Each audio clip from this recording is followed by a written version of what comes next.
합격 해커스. 예, 안녕하십니까. 오늘 강의는 최근에 며칠 전에 여러분들이 시험을 보신 2024년 9급 검찰 사무직 바로 기출문제 해설 강의를 좀 해볼까 합니다. 총평을 한번 해본다면요, 원래 우리 이른바 9급 검찰직, 철도 경찰직 시험은 법대 교수나 로스쿨 교수가 출제를 합니다.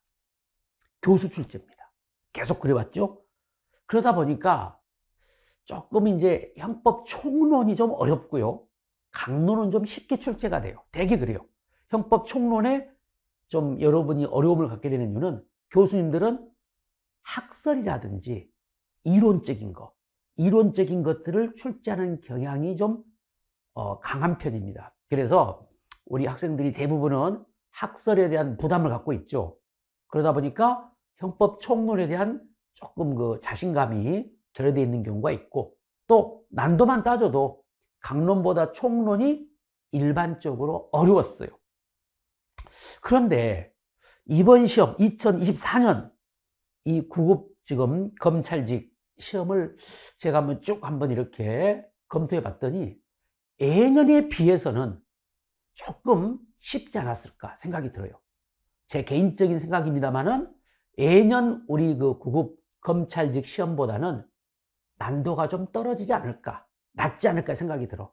그래서 뭐 잘해야 난도 중 정도의 출제가 아닌가 이런 생각이 들고요. 꼼꼼히 공부하신 분들은 이번 시험에 굉장히 좋은 점수를 얻지 않았을까 이렇게 생각이 듭니다. 제 개인적 생각이에요. 그런데 이제 이게 주관적이면서도 또 뭐 다른 수험생들에게 얘기도 들어보면 또 어느 정도 객관적인 얘기도 해요.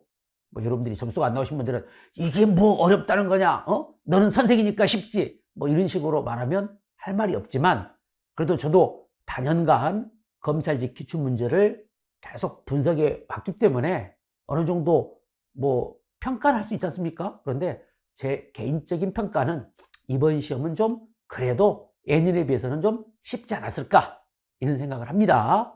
자, 그리고 이제 좀 디테일하게 들어간다면 뭐 항상 그랬듯이 검찰직 기출문제를 보면요, 총론과 강론으로 구성되지만 출제 비중이 달라요.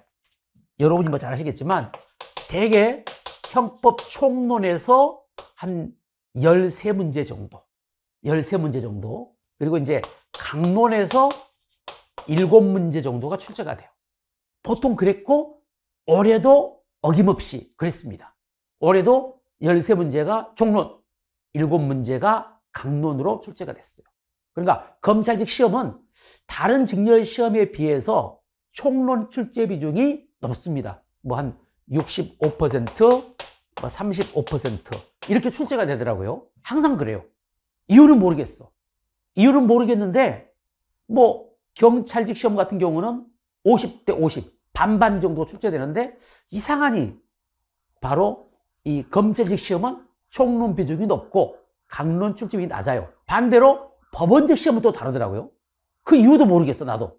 법원직 시험은 또 반대로 강론이 한 65%, 총론 비중이 낮아요. 그런데 그게 왜 그러죠? 그런데 제 생각은 그 차이점 중에 하나가, 우리 검찰직 시험이 총론 비중이 높은 것은 교수 출제이기 때문에, 출제위원회 어떤 성향 때문에 그렇지 않은 생각이 들어요. 그래서 이제 당분간 앞으로도 제 생각은 이러한 출제 비중은 계속될 것이다.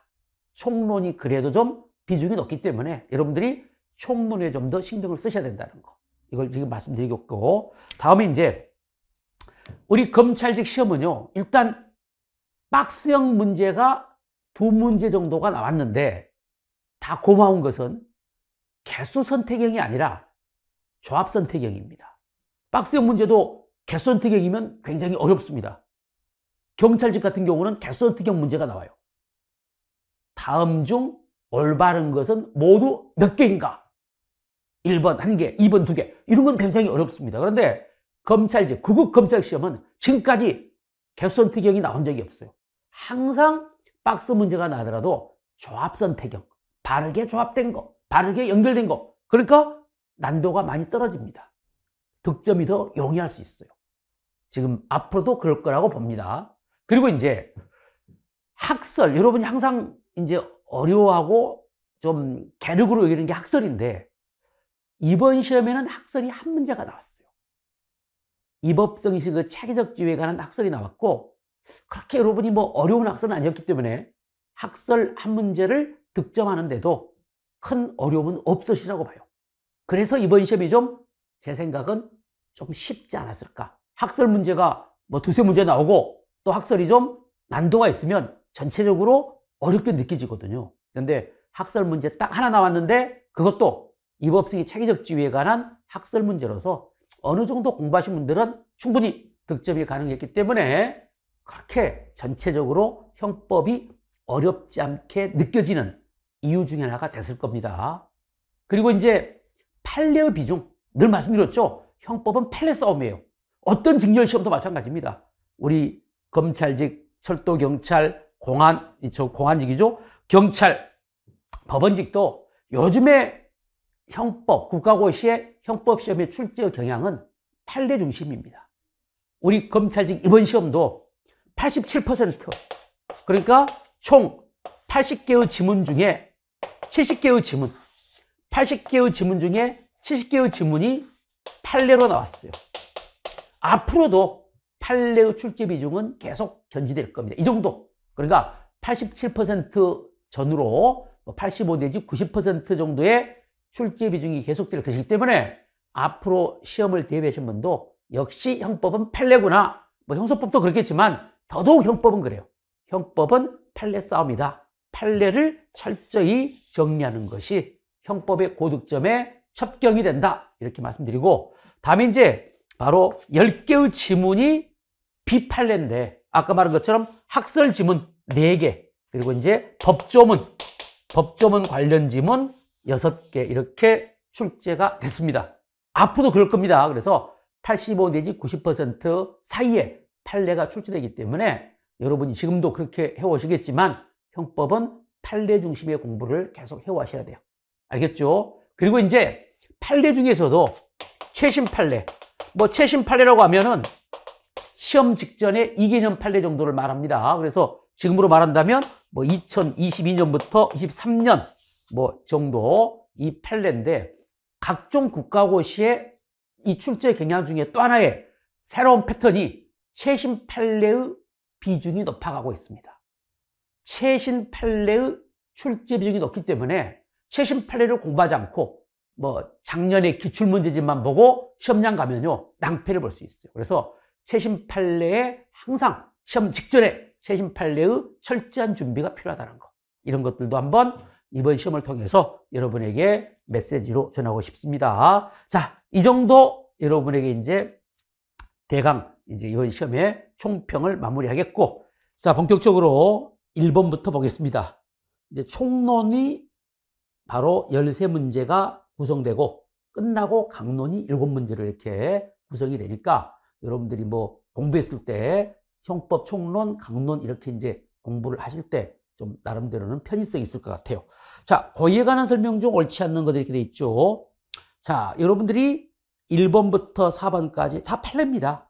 그런데 이제 여러분이 조금 어렵다고 할 수 있는 거, 답이 3번인데 이 3번이 조금 여러분이 자주 보지 않는 것이라서 어려움이 있었겠지만, 그러나 1번, 2번, 4번은 굉장히 자주 봤던 판례이기 때문에 답 고르는 데는 지장이 없을 것 같아요. 자, 1번 명예훼손죄입니다. 당연히 명예훼손죄도 고의범이니까 고의가 있어야겠죠. 그런데 여러분이 고의에는 확정적 고의뿐만 아니라 미필적 고의도 포함됩니다. 똑같아요. 명예훼손죄도 자, 범죄 구성 요건의 주관적 요소로서 공연성에 대한 미필적 고의가 필요하므로, 자, 공연성이 바로 객관적 구성 요건 요소 중 하나입니다. 고의란 건 뭡니까? 고의라는 것은 범죄 사실, 즉 객관적 구성 요건 요소를 인식하는 거기 때문에 당연히 공연성을 인식해야 되는데 그 정도는 미필적 고의가 필요하므로 전파 가능성, 공연성에 대한 우리 판례 입장이 전파 가능성 이론 아닙니까? 그러니까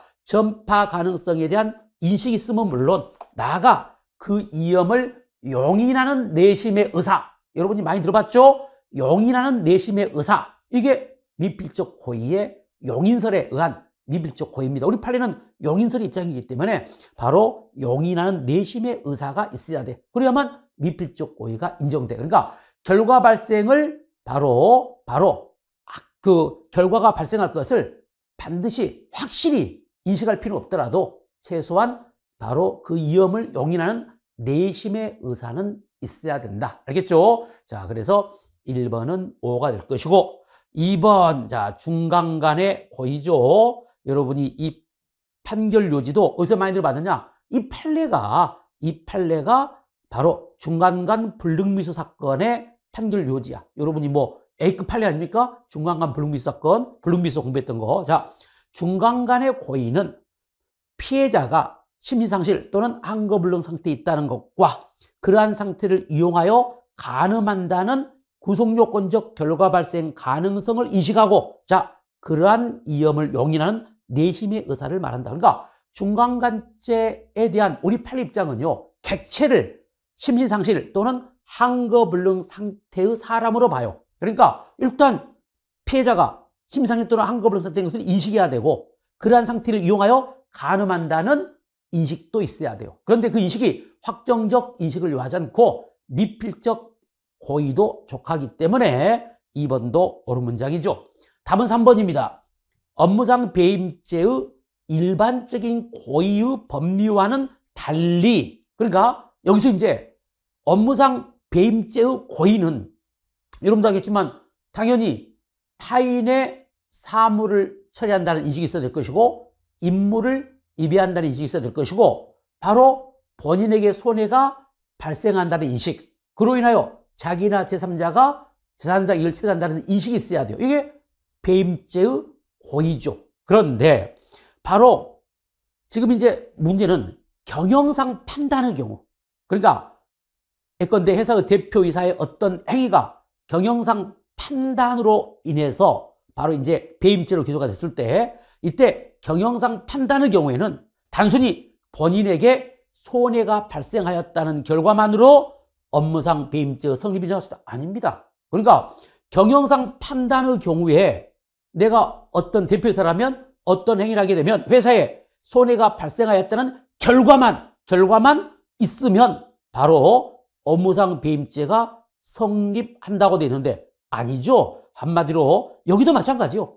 업무상 배임죄 일반적 고의와 마찬가지로 자, 바로 자기 또는 제3자가 재산상 이익을 취득한다는 인식, 본인에게 손해를 가한다는 인식이 있어야만 배임의 고의가 인정되는 것이지, 그러한 인식도 없이 단순히 바로 본인에게 손해가 발생했다는 결과만 있더라도 바로 업무상 배임죄를 인정할 수는 없다는 거. 그래서 3번은 틀렸습니다. 4번, 자, 여러분들이 잘 아시겠지만 방조법 공부할 때 방조법 성립요건에 방조자의 고의는 몇 중의 고의를 요한다?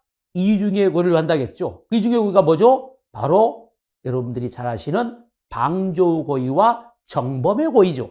여러분이 너무나 잘 알아. 4번, 바로 정범의 실행을 방조한다는 방조의 고의와 정범의 행위가 구속요건에 해당하는 점에 대한 바로 정범의 고의가 있어야 된다. 맞는 말이고, 이걸 우리는 2중의 고의라고 공부했죠. 그래서 3번이 답이 될 것이고, 그러니까 결론적으로 말하면 1번에서는 여러분이 가장 바로 어려운, 쉽게 말하면 좀 보지 못했던 판례가 3번이야.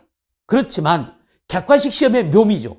3번은 여러분이 처음 봤더라도 1번, 2번, 4번이 맞아.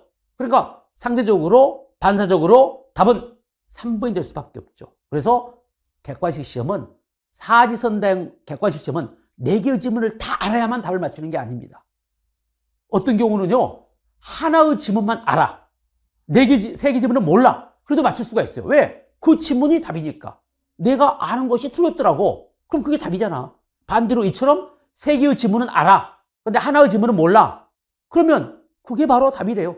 바로 이런 식으로. 그래서 1번은 3번이 답이 될 것이고, 2번 부작위범에 대한 설명 중 옳지 않은 거.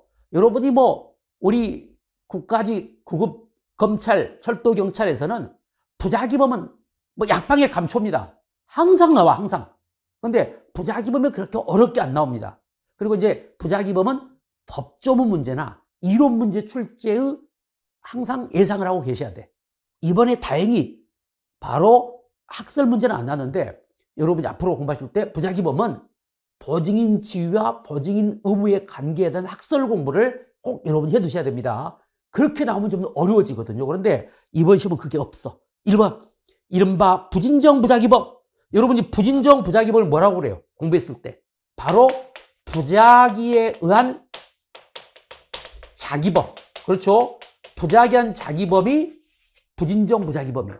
진정 부작위범은 부작위한 부작위범이죠. 그러니까 왜 그러면 부진정 부작위범을 부작위한 자기범이라고 하느냐? 원래 자기에 의해서 실현되도록 예정되는 범죄를 현실적으로는 객관적으로는 부작위로 범하는 거야. 그래서 1번 이른바 부진정 부작위범은 자기를 이용을 하는 범죄를 부작위에 의해서 실현하는 경우를 말한다. 맞는 말이죠. 그래서 뭐라고 한다고? 부작위에 의한 자기범이라고도 한다는 것이죠. 2번 자 여러분들이 뭐 답을 너무 쉽게 얻게끔 해놨네요. 그래서 쉬웠다는 거예요. 이번 이 시험이 너무 확실한 걸 답을 만들어버렸어. 부진정 부작위범의 자기 의무는 법적 의무여야 되므로 여기까지는 맞아.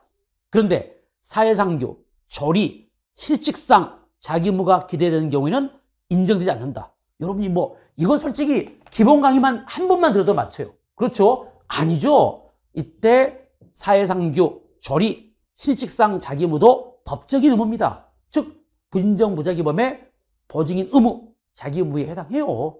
그래서 2번이 틀렸네요.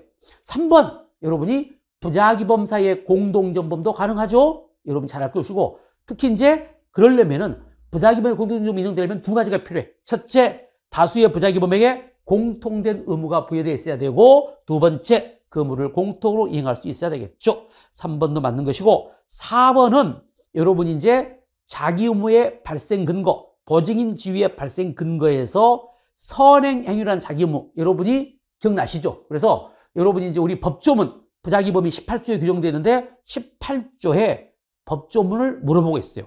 이혼 발생을 방지할 의무가 있는 자뿐만 아니라 자 자기 행위로 인하여 이혼 발생 원인을 야기한 자 이게 이제 선행 행위라는 자기 의무죠. 바로 이자도 이혼 발생을 방지하지 않게 되면 그 발생된 결과에 의하여 처벌한다. 이게 우리 형법 18조입니다. 그러니까 2번에 4번은 법조문이죠. 법조문이 하나 나왔네요. 그런데 뭐 여러분이 2번이 워낙 확실한 답이기 때문에 2번 틀렸다. 지금 강의 듣고 있는데 선생님 저 공부 6개월 정도 했는데 2번 틀렸어요. 반성해야 됩니다. 2번은 틀리면 안 돼요. 이거 틀리면 도대체 그럼 뭐 맞을 게 뭐가 있겠어. 너무 쉬운 거 아니야 이거? 자, 그 다음 3번 갑니다. 위법성 조각서에 관한 설명으로 옳지 않는 거. 자, 여기는 이제 비교적 최신 판례들이 소개되고 있습니다. 특히 조심할 것이 일본 판례가요. 일본 판례를 여러분이 공부하신 분도 있고 공부를 안 하신 분, 즉 처음 보는 판례일 수도 있어요. 왜냐하면은 이게 최신 판례입니다. 이게 1년도 안 됐어. 2023년 바로 5월 달에 판례니까 상지대학교 사건 아닙니까? 상지대 사건인데 여러분이 이 판례를 최신 판례를 공부 안 하게 되면 이 판례를 맞출 수가 없어요. 왜냐하면은 여러분들이 이건 알고 있거든요. 기존에 있는 판례 형법 20조에 사회상규에 위배되지 않는 경우에 사회상규의 위배부의 판단 기준을 우리 판례는요. 목적의 정당성, 수단의 상당성, 법익의 균형성, 긴급성, 보충성을 사회상규의 판단 기준으로 삼아요. 이건 뭐 예전 판례이기 때문에 잘 알고 있어요, 여러분들이. 그런데 최신 판례는 더 디테일하게 들어가가지고 자, 1번 형법 20조에 따라 사회상규에 의한 정당행위를 인정하기 요건 중 자, 아까 우리가 봤던 긴급성과 보충성도 사회상규 위배 판단 기준이잖아.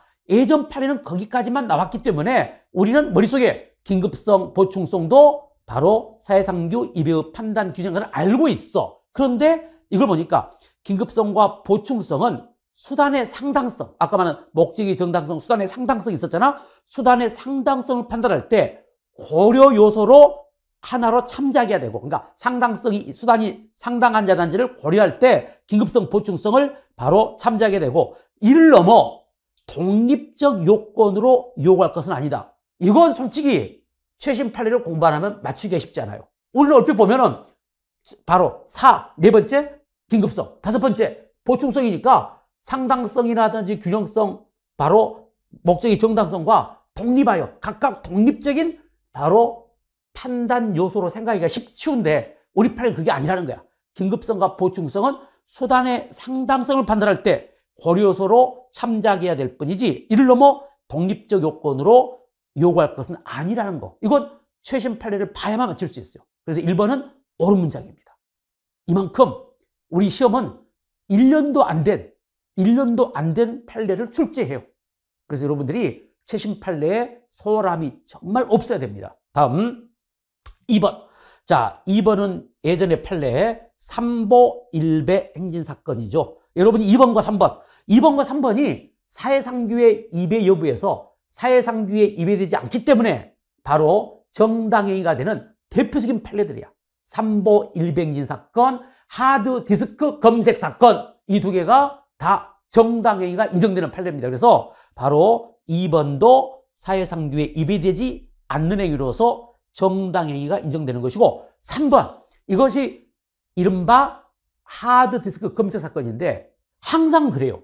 이게 이제 왜 어렵냐면요, 바로 여러분들이 바로 시험에 나오는 지문만 보고는 얼핏 보면 이제 대표이사의 지금 형사 책임인데 이것만 보면요 바로 위법성이 조각되지 않습니다. 그러니까 우리 느낌상 공부하는 사람들은 아무리 저가 사장이지만 아무리 사장이지만 직원의 하드디스크를 함부로 검색하는 거 아무리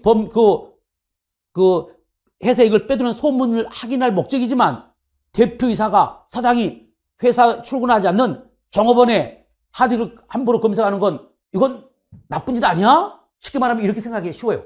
갑질이라고 생각하기 쉬워. 그런데 여기는 판결 요지를 봐야 돼요. 판결 요지를 읽어보면 여러분들은 바로 생각이 바뀝니다. 사장이 그럴만했네. 그래서 판례를 이해하는 공부를 하셔야 돼요. 그러니까 판결 요지만 보면, 기출문제만 보면, 이제 지문만 보면, 봐봐. 회사의 이익을 빼돌린다는 소문을 확인할 목적으로 피해자가 비번을 설정하여 사용하던 회사 소유 컴퓨터의 하드디스크를 떼어내어 다른 컴퓨터에 연결한 다음 의심이 드는 단어로 파일을 검색하여 메신저 대화 내용, 이메일도 출력했어. 피고인이 지금 사장입니다. 그러니까 자기 직원의 어떤 회사를 빼돌린 이제 소문을 확인하기 위해서 출근도 안 했는데 이런 짓을 한 거야. 여러분 생각은 어떻게 돼? 갑질이야 이렇게 생각하고 나쁜 자식, 나쁜 짓 이렇게 할 거 아닙니까? 정당행위가 아니라고 보기가 쉬워요.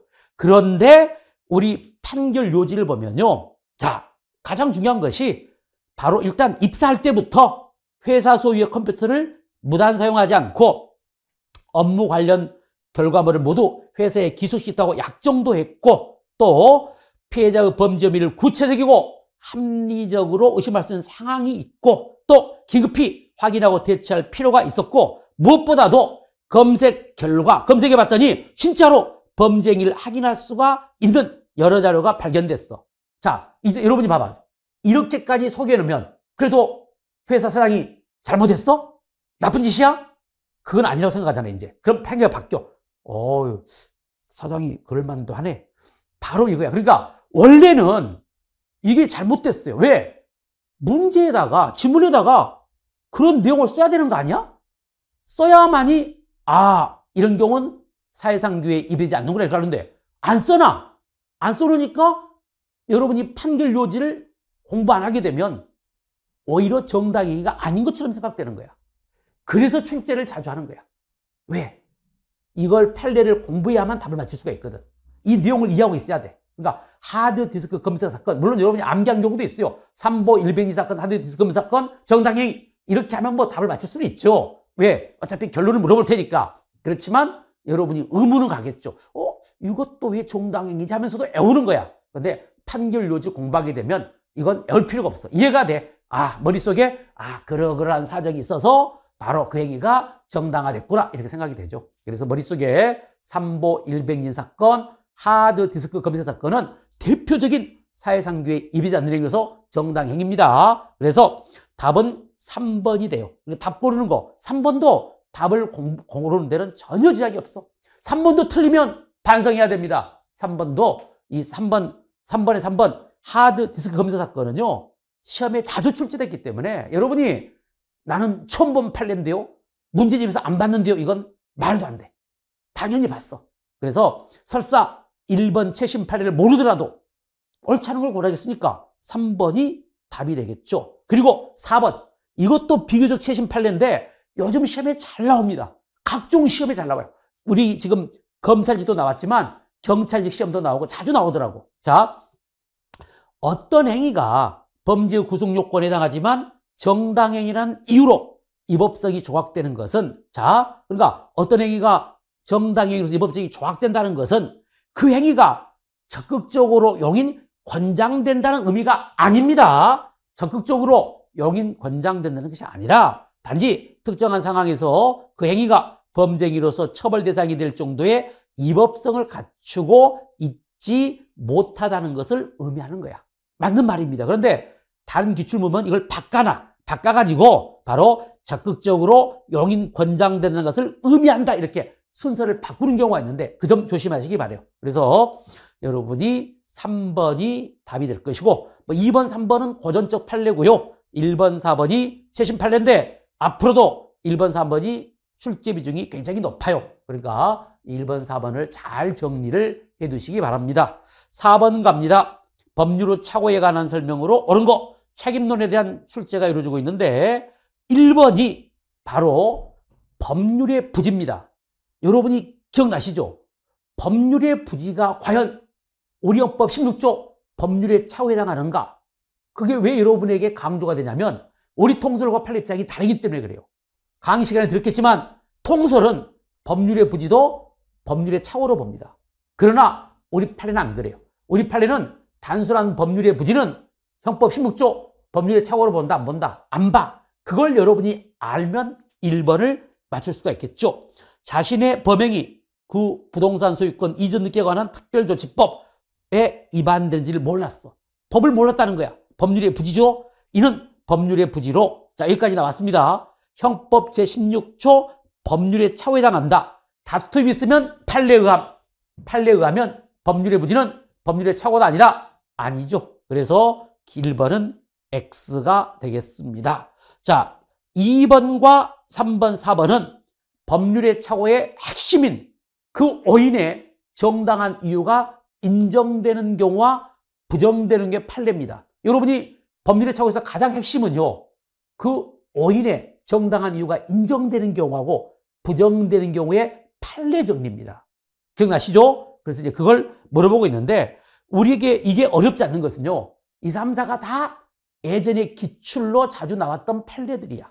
그래서 이제 2번 같은 경우는요. 키워드가요. 셋째 줄에 관례상입니다. 관례상 늘 있는 일이어서 적법한 것으로 믿었다고 했는데 우리 판례는요.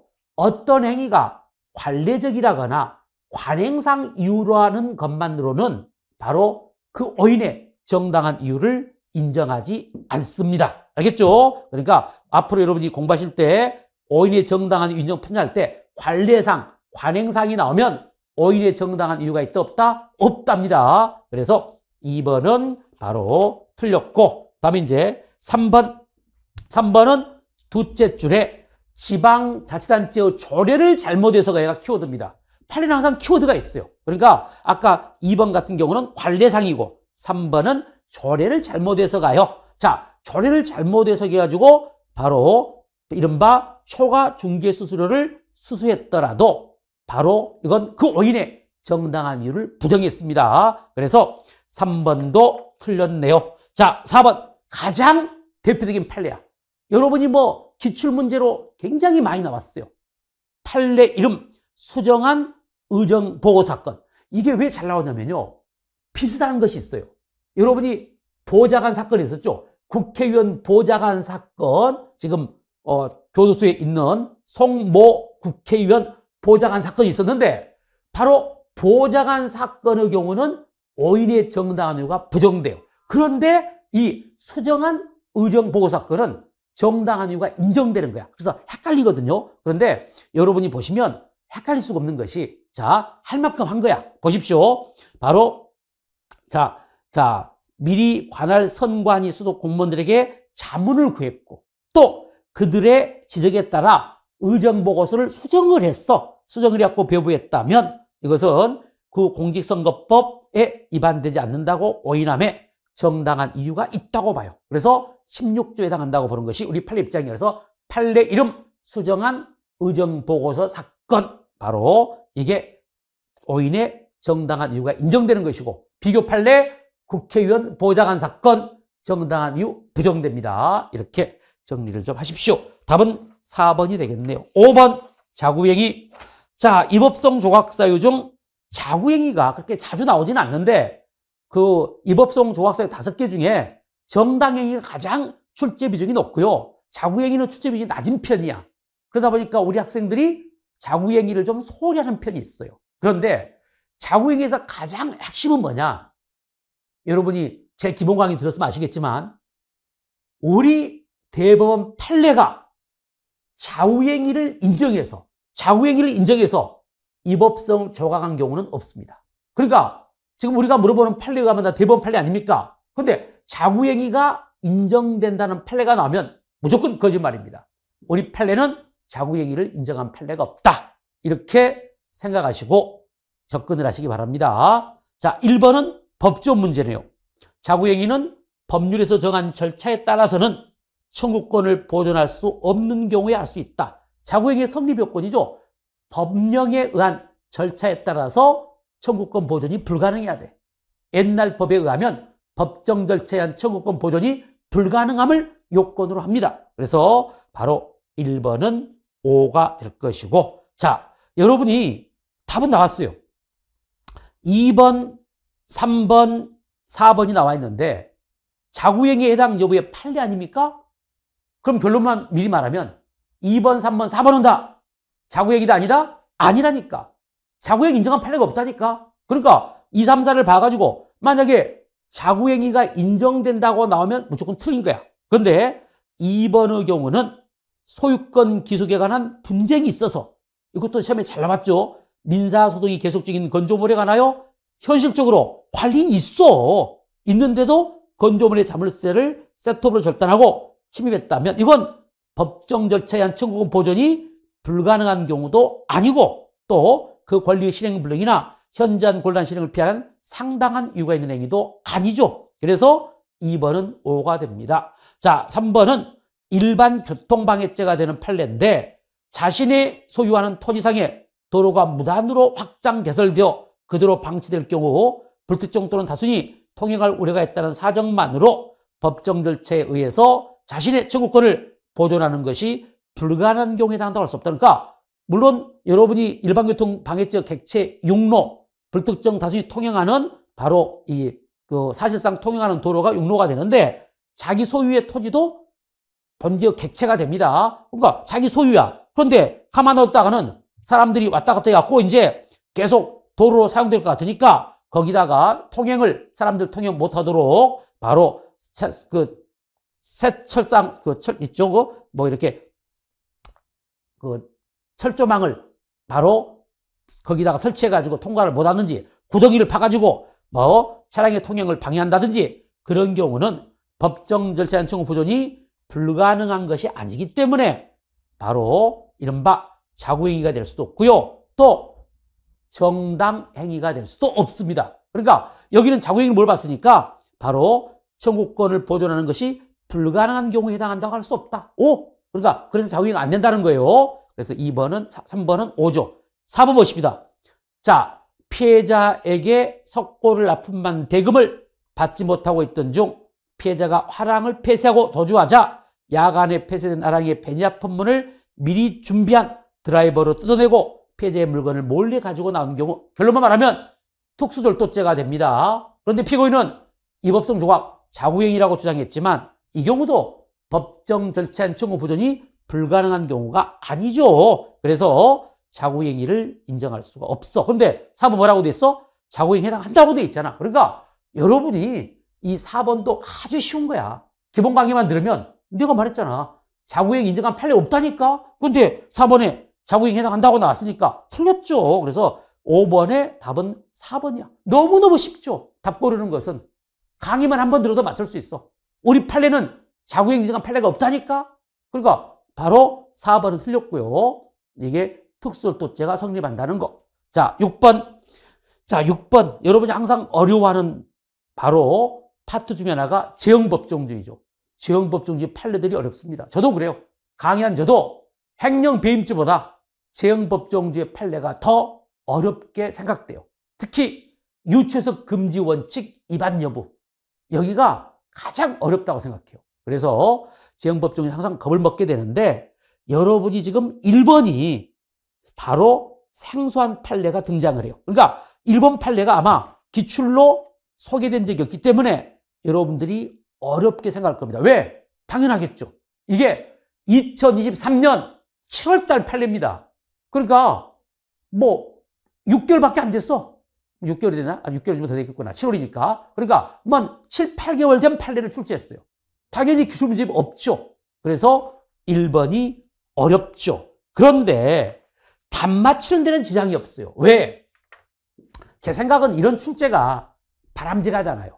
좋은 문제는요, 지문이 좀 어려운 지문이 2개가 있어야 돼. 1번하고 몇 번 2개가 있어갖고 둘 중에 하나를 찍어서 틀리게끔 유도를 해야 되는데 지금 1번은 굉장히 생출이기 때문에 우리 학생들이 몰라. 처음 봤어.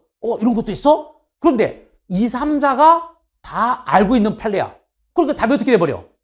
바로 1번으로 갈 수밖에 없게 되겠죠. 그러니까 1번을 알아서 맞히는 게 아니라 1번은 몰라. 그렇지만 2, 3, 4를 알아. 그래서 1번이 틀린 것을 바로 알게 돼서 답을 맞추는 객관식의 어떻게 보면 장점이자 단점이죠. 자, 그래서 1번 봅니다. 의료법인 명의로 개설된 의료기관의 개설 자격 위반 여부를 판단할 때, 자, 여기는 키워드가 의료법인 명의로 개설된 겁니다. 왜냐면은 여러분이 이걸 전제로 알아야 돼. 자, 의료인이나 의료법인이 아닌 자가 의료기관을 개설 운영하는 것은 의료법 위반입니다. 그러니까 우리가 주로 공부했던 것들은 의료인이 아닌 자가, 그러니까 비의료인이죠. 비의료인이 의료기관을 개설 운영하는 판례는 여러분이 많이 익숙해. 그런데 여기는 의료인이 아니라 의료법인 명의로 개설된 의료기관이라는 점에 포인트가 있습니다. 자, 의료법인 명의로 의료기관의 개설 자격 위반 여부를 판단할 때 비의료인의 주도적 자금 출연 내지 주도적 관여 사정만을 근거로 비의료인이 실질적으로 의료기관을 개설 운영하였다고 판단하였다면 이는 허용되는 행위와 허용되지 않는 행위를 구별할 수 있는 기준에 따라 판단한 것이므로 재형법정주의 원칙에 반하지 않는다. 이게 어려운 이유는 지금 이 강의를 듣고 시험을 보신 분은 1번이 뭔 말인지를 모릅니다. 이 말이 뭔 말이야? 그리고 또 좀 맞는 말 같기도 해. 그런데 틀렸어요.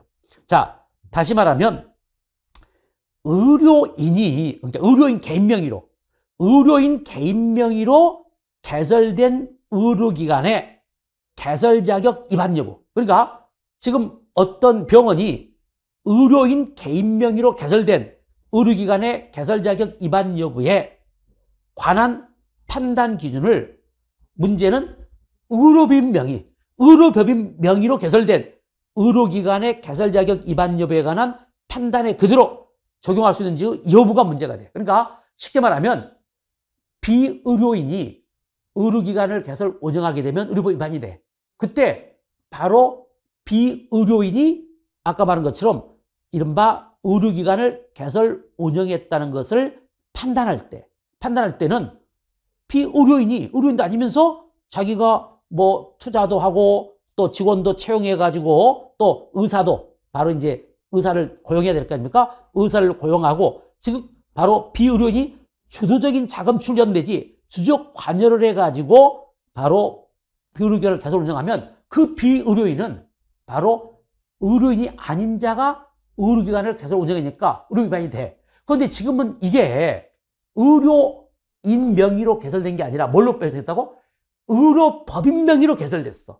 의료인 명의로 개설됐다면 이건 의료법 위반이 될 수가 있는데 의료법인 명의로 개설 운영이 됐을 때 그런데 이제 비의료인이라는 사람이 의료법인 명의로 개설된 의료기관에 과연 바로 이른바 실질적으로 의료기관을 개설 운영했다고 판단할 수가 있는가를 판단했을 때 우리 판례는요 다르다는 겁니다. 의료인 개인 명의로 개설된 의료기관의 개설 자격 위반 여부에 관한 판단 기준을 의료법인 명의로 개설된 의료기관의 개설 자격에 관한 개설 자격 여부에 관한 판단을 그대로 적용할 수는 없다는 거야. 그래서 결론적으로 1번은 자, 이는 허용된 행위와 허용되지 않는 행위를 구별할 수 있는 기준에 따라 판단한 게 아니라 그렇게 봐버리면 이것은 바로 허용되는 행위와 허용되지 않는 행위를 구별할 수가 없게 돼서 불명확하게 돼. 그러니까 미리 알아야 될 거. 의료법인 명의로 개설된 의료기관의 경우는 비의료인이 방금 말한 것처럼 주적인 자금 출연되지 주적 관여하는 것도 허용됩니다. 알겠죠? 그래서 바로 그런 허용이 되는데 바로 이른바 과연 비의료인이 신적으로 의료기관을 개설 운영했다고 판단할 수가 있는지를 바로 의료인이 개설한 의료인 명의로 개설한 의료기관과 의료기관에서의 이른바 그 개설 자격 위반 여부를 판단한 거다 똑같이 할 수는 없다는 거. 그래서 1번의 경우는 틀렸어요. 그러니까 다시 말하면 의료법인 명의로 개설된 의료기관의 경우 의료인의 자격이 없는 일반인의 주도적 출연 내지 주적 관여만을 근거로 비의료인이 의료기관을 개설 운영한 것으로 평가하는 경우는 평가하기는 어렵다는 거예요. 알겠죠? 그러니까 의료인 명의로 개설된 의료기관의 경우와는 달리 의료법인 명의로 개설된 의료기관의 경우는 비의료인의 주도적 출연 내지 주도적 관여만을 근거로 비의료인이 의료기관을 개설 운영한 것으로 평가할 수 없다는 거야. 그래서 의료법 위반을 바로 단정할 수는 없다는 것이 최근 판례 입장이고 이게 전합의체 판결이야. 그래서 전합의체 판결이기 때문에 숙제가 된 거야. 그래서 1번의 경우는 틀렸어요. 아까 말한 것처럼 비의료인의 주도적 자금 출연 내지 주도적 관여 사정만을 근거로 비의료인이 실질적으로 의료기관을 개설 운영하였다고 판단할 경우 허용되는 행위와 허용되지 않는 행위의 구별이 불명확해져 재형법칙 원칙에 반할 수가 있다는 것이 최근의 판례의 입장이다. 알겠죠? 그러니까 비의료인이 의료법 위반, 즉 아까 말한 것처럼 그 의료법인의 의료기관 개설 운영을 한 것으로 그러니까 비의료인이 의료기관을 개설 운영한 것으로 판단할 때 다르다는 거야. 비의료인이 의료인 명의로 의료기관을 개설 운영하는 경우하고 비의료인이 의료법인 명의로 왜냐하면 의료인이나 의료법인은 다 의료기관을 개설할 수가 있어요. 그러니까 의료인 명의로 개설했느냐 의료법인 명의로 개설에 따라서 바로 비의료인의 바로 이 의료기관의 개설 운영에 대한 평가를 달리한다는 겁니다. 그게 바로 이 1번입니다. 그래서 1번이 틀렸고요. 자, 2번은 여러분이 오히려 1조 2항이죠. 엄격히 따지면 뭐 재형법정주의에 대한 설명으로 해서 2번이 나와 있는데 보통 이건 형법의 적용 범위 중 시간적 적용 범위. 그러니까 이제 그래서 뭐 소급표 금지 원칙과 관련되기 때문에 재형법정주의에서 지금 나오고 있는데 이 2번 판례도 너무너무 중요한 판례야. 실은 1번보다 훨씬 중요한 판례입니다. 형법의 적용 범위에서 공부했던 최근에 동기설 폐지 판례 기억나시죠? 그래서 1조 2항 적용 여부 그래서 2번 범죄의 성립과 처벌에 관하여 규정한 형벌법규 자체 또는 그로부터 숙권 내지 위임을 받은 법령의 변경에 따라 범죄를 구성하지 아니하게 되거나 형이 가벼워진 경우 종전 법령이 범죄로 정하여 처벌한 것이 부당했다거나 과형이 가중했다는 반성 조건에 따라 변경된 것인지 여부를 따지지 않고 자 키워드 따지지 않고 이게 바뀌었죠. 그러니까 예전은 따졌죠. 법적 견해의 변경이나 사실관계 변경에 따라서 법적 견해의 변경인 경우만 국법의 취급표를 부정하니까 1조 2항이 적용되고 사실관계 변경이면 국법의 취급표를 인정해서 1조 2항이 적용되지 않았죠. 그런데 2022년 12월 22일 바로 전합체 판결로서 이 기존의 입장이 변경이 됐어. 동기소 입장이 폐지가 됨으로써 이제는 그러한 동기를 따지지 않고 원칙적으로 형법 1조 2항이 적용된다는 것이 최근의 판례입니다. 이건 뭐 여러분이 나올 걸 예상했고 이걸 모르고 지금 시험 대비한 분은 없을 거야. 그만큼 중요한 A급 판례였죠. 자, 그리고 이제 3번은 예전에 공부했던 판례 중에 원래 이제 보안 처분이 과연 소급표 금지 원칙의 적용 대상이냐에 대해서는 일도양단적으로 말할 수가 없어요. 보안 처분의 성질에 따라서 다릅니다. 그래서 여러분이 공부했던 형벌적 보안 처분과 비형벌적 보안 처분을 나눠가지고 비형벌적 보안 처분처럼 비형벌적 보안 처분 바로 여러분들이 예전에 공부했던 뭐 이른바 수강명령이라든지 또는 집행유예 시 보호관찰이라든지 또는 바로 이 성폭력 범죄인에 대한 신상공개명령 바로 이런 것들. 자, 이런 것들의 경우는 비형벌적 보안 처분이기 때문에 소급표 금지 원칙이 적용되지 않습니다. 그러나 지금 우리가 보고자 하는 이른바 사회봉사명령은 일정 시간 의무적으로 노무에 종사하는 것이기 때문에 실질적으로 물론 형벌은 아니지만 보안처분의 성질이 실적으로 바로 피고인의 시적 자유를 제한을 하기 때문에 이런 경우는 바로 형벌과 마찬가지로 소급표 금지 원칙이 적용된다는 것이 우리 대법원의 입장입니다. 그래서 아까 말한 가정폭력 처벌법상 사회봉사명령은 바로 보안처분이지만 형벌적 보안처분이기 때문에 이른바 소급표 금지 적용되니까 행시법을 적용해야 되겠죠. 그래서 옳은 문장이고 4번의 경우도 비교적 최신 판례죠.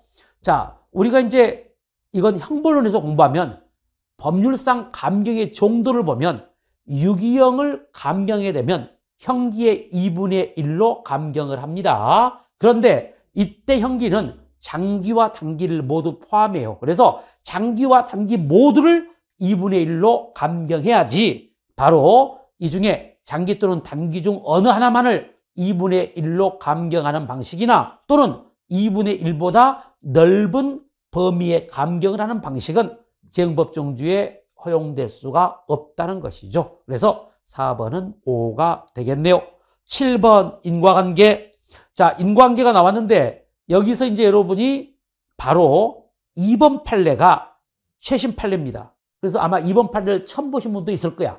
2번 판례를 인과관계 파트에서 소개하기도 하고요. 또는 과실에서 소개하기도 해요. 왜? 과실범도 결과범이니까 인과관계를 요하기 때문에. 그러니까 과실범에서의 인과관계 바로 문제가 되는데 자, 먼저 1번 이것도 중요합니다. 우리 판례는 방조행위와 정범의 범죄 실행 사이에는 인과관계를 요합니다. 인과관계 필요성 입장이야. 왜? 공범의 종속성서의 입장상. 그래서 1번 방조범이 성립하려면 방조행위가 정범의 범죄 실현과 밀접한 관련이 있어야 되고 정범으로 하여금 구체적 위험을 실현시키거나 범죄 결과를 발생시킬 가능성을 높이는 등으로 현실적 기여를 하였다고 평가할 수 있는 인과관계가 필요하다. 맞습니다. 이것도 비교적 최신 판례에 방조행위와 정범의 범죄 실현 사이에는 인과관계가 필요하다. 인과관계가 필요 없다. 필요하다. 인과관계 요구됩니다. 이게 비교적 최신 판례니까 요즘 계속 출제가 되고 있습니다. 다음 2번. 이게 여러분이 생소합니다. 실화죄에 있어서 공동의 과실이 경합되어 있습니다. 공동의 과실이 경합되어 화재가 발생했어. 그런데 문제는 적어도 키워드 각 과실이 화재의 발생에 대한 하나의 조건이 됐어. 하나의 조건이 된 경우라면 설사 누구의 행위에 의해서 화재가 발생했는지 그 원인이 밝혀지지 않더라도 원인을 제공한 사람들 모두 실화죄가 성립한다는 것이 최근의 판례 입장입니다. 그러니까 이게 일명 이제 바로 이 쓰레기 분리수거장 담배꽁초 사건인데 이제 몇 명이 나와가지고 담배를 피다가 담배꽁초를 이제 쓰레기 분리 수거장에다 집어 던졌어. 그런데 이제 그 중에 하나에 담배꽁초에 불이 붙어가지고 이제 바로 화재가 발생을 했는데 그 사람들이 이제 바로 담배꽁초 버리고 가버렸는데 나중에 홀랑 타버렸다니까? 그런데 이때 이 여러 명이 담배를 피워갖고 담배꽁초를 집어 던졌을 때 바로 실화제에서 공동과실이 원래는 거기다 담배꽁초를 집어 던지면 안 되는데 공동이 과실이 경합돼 가지고 화재가 발생했을 때 적어도 각 과실이 화재의 발생에 대한 하나의 조건이 된 경우라면 바로 인과관계가 인정돼서 실화죄가 성립한다는 것이 판례의 입장입니다. 그래서 분리수거장 담배꽁초 사건이고 2023년 뭐 1년 정도 된 판례다 보니까 기출로 나온 적은 없어요. 지금 우리 검찰직 시험에 처음으로 기출로 나왔고 또 이 앞번에 일주일 전에 경찰직 시험 그러니까 이 두 개가 2023년 24년이죠. 바로 여러분이 그 시험 보기 23일 전에 일주일 전에 16일 날 경찰 시험에도 이게 출제가 됐어. 그러니까 둘 다 이게 경찰직도 출제가 되고 검찰도 출제가 됐기 때문에 교수들이 이 판례를 선호한다는 걸 알 수가 있어요. 왜? 경찰 시험도 교수가 출제하거든요. 그래서 향후 이 판례의 출제 비중은 계속 높아질 것 같아요. 그래서 바로 아까 말한 분리수거장 담배꽁초 사건의 경우는 모두 다 실화죄가 성립합니다. 그래서 여러분이 2번을 잘 정리해 주시고 2번이 틀렸어요. 그리고 이제 3번 정범의 실행행위 중에 이를 용이하게 하는 경우뿐만 아니라 정범의 실행에 착수 전에 장려 실행행위를 예상하고 이를 용이하게 하는 경우 이건 이미 공부했죠. 여러분도 아시겠지만 바로 방조행위 시기 누누이 강조했지만 정범의 실행에 착수 전에 방조행위를 했더라도 장려 실행행위를 예상하고 이를 용이하게 하는 경우에도 일단 바로 정범이 실행에 나가면 방조범이 성립합니다. 이때 바로 방조행위로서 정범의 실행행위에 대한 인과관계를 인정할 수 있다. 그래서 3번도 옳은 문장이 되겠죠. 자, 그리고 이제 4번 공범관계 이탈. 우리가 보통 이제 공동정범에서 공모관계 이탈을 주로 많이 공부를 했는데 여러분이 교사범에서도 바로 이른바 공범관계 이탈을 공부했죠. 이 판례가 4번입니다. 이른바 공갈 교사 사건이었죠.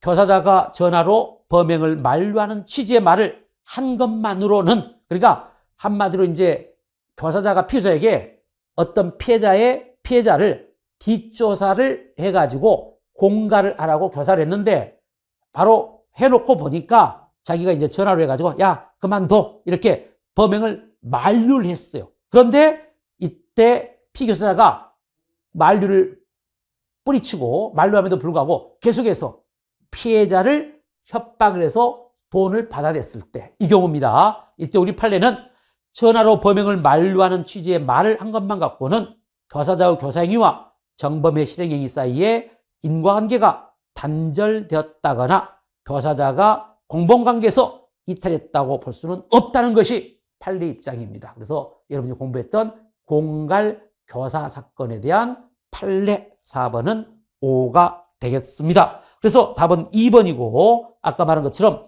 2번이 최신 판례이기 때문에 여러분들이 조금 어려웠지 않았을까 이런 생각이 듭니다. 자, 그 다음에 이제 8번 위법성의 인식에 대한 설명으로 옳지 않은 거. 이게 이제 이번 시험의 유일한 학설 문제였죠. 그런데 기본강의 공부했을 때 위법성의 체계적 지위, 크게 고의설, 책임설, 다시 고의설을 나누면 엄격 고의설, 제한적 고의설, 다시 책임설을 나누면 엄격 책임설, 제한적 책임설, 제한적 책임설을 다시 나누면 유추적용설과 법역과 제한적 책임설 이렇게 여러분들이 이제 크게 나눴죠. 그게 이제 바로 위법성의 체계적 지위인데 우리 1번 보시면 자 설명을 잘 놨어요. 고의설은 위법성의 인식이 바로 고의의 한 내용이지 독자적 책임 요소가 아니죠. 그래서 고의설이라고 하는 거야. 그래서 고의설은 위법성을 고의의 한 요소로 봅니다. 맞는 말이죠. 이때 이와 달리 책임은 위법성의 인식은 고의한 내용이 아니라 독자적인 책임의 요소가 되죠. 그래서 1번은 고의설과 책임설을 그대로 소개하고 있는 바른 문장입니다. 2번 고의설 중에는 엄격 고의설과 제한적 고의설이 있는데, 엄격 고의설은 위법성의 인식의 정도, 이 두 개의 차이점은 고의가 인정되기 위해서는 위법성 인식이 있어야 되는데 위법성 인식의 정도에 대한 차이입니다. 그래서 엄격 고의설은 문자 그대로 엄격이야. 현실적인 행위 당시에 현실적으로 위법성을 인식해야 돼. 현실적인 위법성 인식이 있어야만 고의가 인정된다. 그러니까 당연히 고의의 인정 범위가 좁겠죠. 이게 바로 엄격 고의설. 반면에 엄격 고의설은 너무 지나치게 고의 인정 범위가 좁기 때문에 바로 과실범으로 처벌하거나 무죄가 되는 이런 비판 때문에 등장한 것이 제한적 고의설. 아니다. 바로 위법성의 인식을 고의한 내용으로 보는 건 맞지만 위법성 인식의 정도를 너무 엄격히 보지 말자. 위법성의 현실적인 위법성 인식이 없더라도 위법성 인식 가능성만 있더라도 고의가 있다고 보자. 그래서 다른 말로 위법성 인식 가능성설이라고 돼요. 현실적 위법성 인식 필요 없다. 위법성 인식의 가능성만 있더라도 고의를 인정하자. 이게 제한적 고의설이죠. 그래서 2번 제한적 고의설은 위법성 인식의 가능성만으로도 고의 성립을 인정하지만 엄격 고의설은 고의 성립에는 현실적인 위법성 인식을 요한다는 것이 차이점이죠. 2번도 그대로 타당한 설명입니다. 3번. 자, 책임설을 나누면 엄격 책임설과 제한적 책임설로 나눕니다. 가장 큰 차이점. 그러니까 여러분이 이건 굉장히 중요해. 책임설이 엄격 책임설과 제한적 책임설로 갈리게 된, 구별되는 것은 딱 하나야. 그게 바로 위전책입니다. 위법성 조각 사유의 전제 사례 착오를 어떻게 보느냐에 따라서 바로 엄격 책임설과 제한적 책임설로 구별돼. 그러니까 우리 그 엄격 책임설은 바로 위법성 인식, 위법성 조각 사유에 관한 착오는 그것이 위법성 조각 사유의 존재에 관한 착오든 한계에 관한 착오든 위전책이든 전부 다 바로 위법성의 착오로 봅니다. 그러나 이와 달리 엄격 책임설과 달리 바로 제한적 책임설은 아니다. 위법성 조각 사유의 존재에 관한 착오와 한계에 관한 착오는 엄격 책임설처럼 위법성의 착오로 보지만 그러나 이른바 위전착만큼은 이건 사실적인 면의 착오니까 사실의 착오로 취급해야 된다. 이게 이른바 제한적 책임설이야. 그래서 우리 교재 보시면 3번 자 제한적 책임설은 위법성 조각 사유의 전제된 착오는 일반적인 위법성의 착오와는 달리 취급해야 된다. 사실의 착오로 본다는 점에서 바로 구별이 되죠. 3번도 지극히 타당한 설명입니다. 4번이 답이 되겠죠. 여러분이 알고 있는 소극적 구속요건 표지 이론과 제한적 책임설은 모두 위법성 조각 사유 위전착이죠. 위전착이 있으면 구속요건적 고의가 조각된다. 아니죠. 만약에 여기가 제한적 책임설이 빠지면 맞아요. 그런데 소극적 구속요건 표지론에 의하면 위전착은 구속요건적 고의가 조각됩니다. 그런데 바로 이른바 정확히 말하면 고의가 조각된다고 본다가 아니라 소극적 구속요건 표지론에 의하면 위전착은 바로 구속요건적 고의, 불법 고의가 조각됩니다. 그런데 이와 달리 제한적 책임설은 달라요. 여러분이 제한적 책임설은 다시 둘로 나눠지는데 유추적용설, 다른 말로 구속요건적 착오 유추적용설은 바로 구속요건적 고의가 조각됩니다. 그러나 또 하나의 제한적 책임설인 법효과 제한적 책임설, 이게 오늘 다수설이죠. 법효과 제한적 책임설은 위전착의 경우는요, 구속요건적 고의, 다른 말로 불법 고의죠.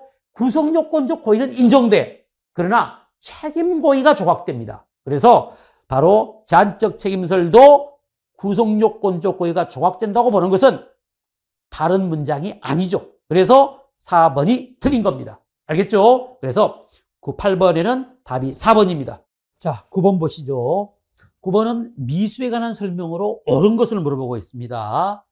1번 판례, 1번 문제가 바로 여러분이 시험에 자주 나왔던 입금 여부 확인 포기 사건이죠. 왜 입금 여부 확인을 포기했느냐? 범행이 발각될 것이 두려워서였죠. 그러니까 바로 1번은 범행이 발각될 것이 두려워란 말을 아예 썼기 때문에 더 좋지만 보통 기출문제는 그 말 안 씁니다. 그러더라도 여러분이 입금 여부 바로 확인 포기 사건은 범행 발각의 두려움 때문에 범행을 중지한 것이다. 이건 장애다 아니다. 장애죠. 그래서 이건 중지미수가 아니라 장애미수입니다. 범행의 발각을 두려워하여 범행을 포기한 것을 우리 판례는 자의에 의한 중지로 보지 않습니다. 그래서 1번은 장애미수이기 때문에 틀렸고요. 2번 그 유명한 아까 언급했던 중간간 불능미수 사건이야. 제가 판례 이름을 중간간 불능미수 사건이라고 아예 못을 박아놨어. 왜? 여러분이 중간간 불능미수 사건은 답이 뭐가 나야 돼? 불능미수가 나야 되겠죠. 그러니까 실은 장애미수냐 불능미수냐 보다는 불능범이냐 불능미수냐가 문제가 되는데 판례 이름이 중간간 불능미수 사건이니까 우리 판례는 추상적 위험성 입장에서 위험성을 인정했습니다. 그래서 바로 위험성 인정돼서 불능미수로 봤는데 혹시 불능범에 해당한다면 틀리죠. 그리고 여기는 불능범이 아니라 그냥 장애미수라고 나왔어. 그런데 이건 장애미수가 아니라 실행의 대상의 착오로 인한 결과 발생 불가능, 그러나 위험성은 있다. 그래서 뭐가 된다고? 바로 불능미수가 됩니다. 왜? 아까도 언급했지만 우리 판례는 바로 이른바 중간간죄의 객체를 심신상실 또는 항거불능 상태에 있는 사람으로 봐요. 그런데 여기는 실은 객관적으로 심신상실이나 항거불능 상태인 사람이 아니었죠. 그래서 실행의 대상의 착오로 인한 결과 발생 불가능이 되고, 다만 위험성을 판단할 때 추상적 위험성 입장에서 위험성을 인정했기 때문에 불능범이 아닌 불능미수가 됩니다. 그래서 2번 틀렸죠. 3번 설상가상 사건이요. 이것도 종종 출제가 되는데 죄명이 강도 강간, 바로 여러분이 강도 강간 치상죄가 만약에 그 판례 강의 때 설명드렸지만 강도 강간 치상죄가 있다면요 영역 없이 여기에 해당합니다. 원래 이게 강도 강간 치상죄가 돼야 되는데 유감스럽게도 우리 형법에는 강도 강간 치상죄는 없어요. 그래서 이제 이걸 어떻게 할 것이냐에 대해서 우리 다수설은 강도 강간 미수죄와 플러스 강도 치상죄의 상경으로 봅니다. 그러나 소수설은요, 조심할 게 있습니다. 여러분이 우리는 지금 이게 재수론에서 설상가상 사건이 상경이다가 중요해. 상경이다가 중요합니다. 그러니까 만약에 여기를 실경으로 해버리면 틀리겠죠. 그러니까 기출문제 보면 실경으로 나오는 경우가 있어요. 그러면 X입니다. 그런데 가장 조심할 것이 뭐냐? 교수 출제는 가능해요. 너네들이 재수에만 신경을 쓰고 있지? 그러니까 상경 나오면 맞는 것이고 실경 나오면 틀리다. 이건 알고 있어. 그런데 교수들이 뭘 바꿔버리냐? 제명을 바꿀 수가 있어요. 왜? 이게 강간도 중에 상처를 입었거든요. 그러다 보니까 바로 강도 강간 미수와 강간 치상죄의 상경으로 내는 경우가 있어요. 이렇게 돼버리면 여러분들이 제명은 무시하고 죄수만 고려하다 보니까 틀릴 수가 있으니까 이참에 제명까지도 정확히 강도 강간 미수죄와 강간치상이 아니라 강도치상입니다. 강도치상죄의 상경이다. 이렇게 꼭 알아두시기 바라요. 3번이 옳은 문장이죠. 그리고 4번은 바로 실착 문제인데, 여러분들이 아시겠지만 소송사기의 실착은 바로 소재기시입니다. 그렇지 그 소장이 유효하게 송달됨을 요하지 않습니다. 소재기만 하면 실착 인정돼. 그래서 4번의 경우는 바로 일단 법원을 기만을 가지고 소를 제기했기 때문에 둘째 줄 소를 제기한 순간 실착 인정되는 것이고, 상대방의 주소를 허위로 기재했기 때문에 소장에 유효한 송달이 되지 않더라도 이건 실착에는 지장이 없어요. 이것도 뭐 자주 나왔던 기출이니까 4번은 바로 5가 바로 그러니까 실행의 착수가 인정되기 때문에 X가 되겠죠. 옳은 문장은 3번만이네요. 3번만. 그래서 여러분들이 뭐 다 이 미수는 어려운 판례는 아니네요. 그래서 3번을 바로 해서 득점하는 경우는 좀 여러분이 쉬웠을 것 같아요. 10번 공범의 종류에 관한 설명으로 옳지 않는 거. 1번, 2번, 3번은 다 여러분이 알고 있는 A급 판례들입니다.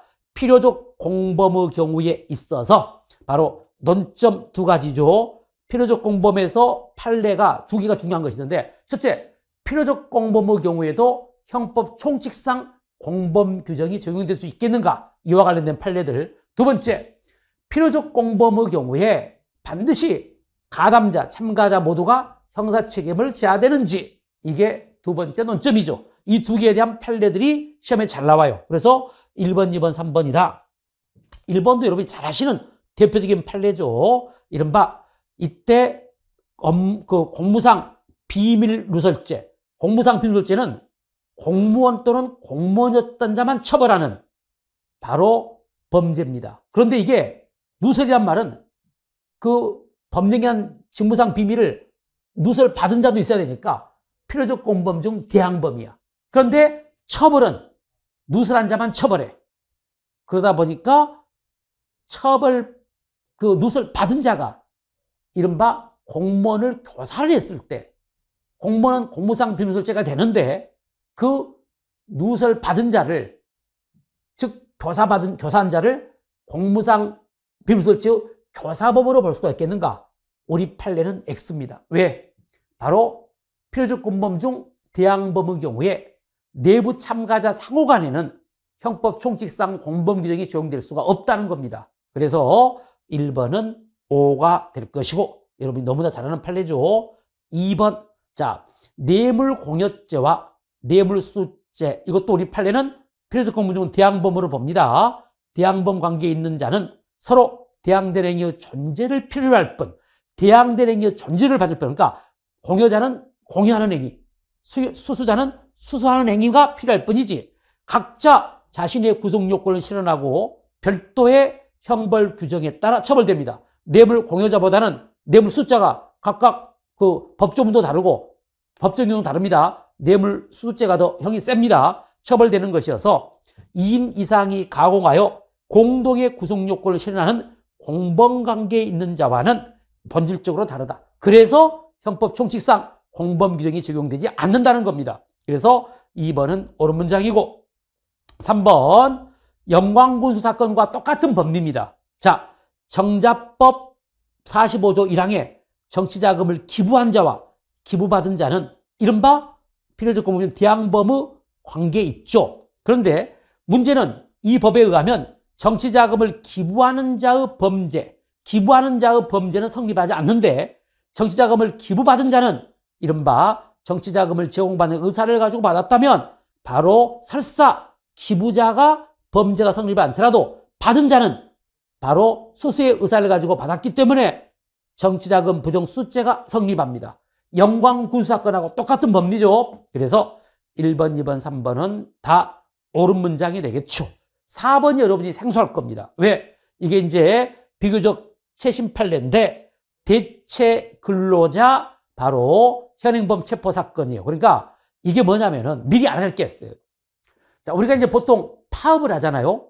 근로자가 파업을 하게 되면, 자, 그 파업이 적법합니다. 그러면 적법한 파업의 경우는 사용자는 근로자의 쟁의행위 기간 중에 그 쟁의행위로 중단된 업무의 수용을 위해서 당해사업과 관계없는 자를 채용 또는 대체할 수가 없습니다. 알겠죠? 그러니까 여기서 이 사안은 어떤 하청업체의 직원들이 이제 바로 어떤 회사의 청소 업무, 청소 영역 업무를 맡아가지고 지금 청소 미화원들이 이렇게 이제 이른바 청소를 하고 있는데 바로 파업을 했어요. 파업을 했을 때 이때 이제 이 기간 동안 사용자는 쟁의 기간 중에 대체 근로를 할 수가 없는데 그 청소업체 파업한다고 해갖고 딴 아줌마들을 고용해가지고 청소를 시킨 거야. 이건 불법입니다. 그래서 사용자의 대체 근로를 금지하고 있는데 그걸 미리 알고 있어야 됩니다. 자, 4번 쟁행위 기간 중 그 쟁행위로 중단된 업무의 수행을 위해서 당해사업과 관계없는 자를 채용 또는 대체하는 사용자를 처벌하는 노동조합법 91조 43조 1항을 사용자에게 채용 또는 대체되는 자의 행위에 대해서, 자, 아까 말한 것처럼 이제 대체 근로를 하는 자죠. 하는 자에 대해서는 일반적인 형법 총칙상의 공범 규정을 적용하여 바로 동법 위반죄의 공동정범, 교사범, 방위로 처벌할 수가 없어요. 그러니까 쉽게 말하면 왜? 사용자만 처벌해. 그러니까 사용자가 그 쟁행위 기간 중에 다른 관계없는 자를 채용해서 또는 고용해가지고 대체근로를 시킬 수 없다니까. 그런데 만약 이걸 위반하면, 만약 대체근로를 시키게 되면 누굴 처벌한다고? 사용자를 처벌해. 따라서 대체근로에 고용된 자들은 바로 처벌 규정이 없어. 그런데 그 자들도 알고 고용돼가지고 대체근로자들은 자기 알면서 일할 거 아닙니까? 그렇다고 해서 대체근로에 고용된 자들을 바로 사용자에 대한 이른바 노동조합법 위반죄의 방조범이라든지 공동정범으로 처벌할 수는 없다는 겁니다. 왜?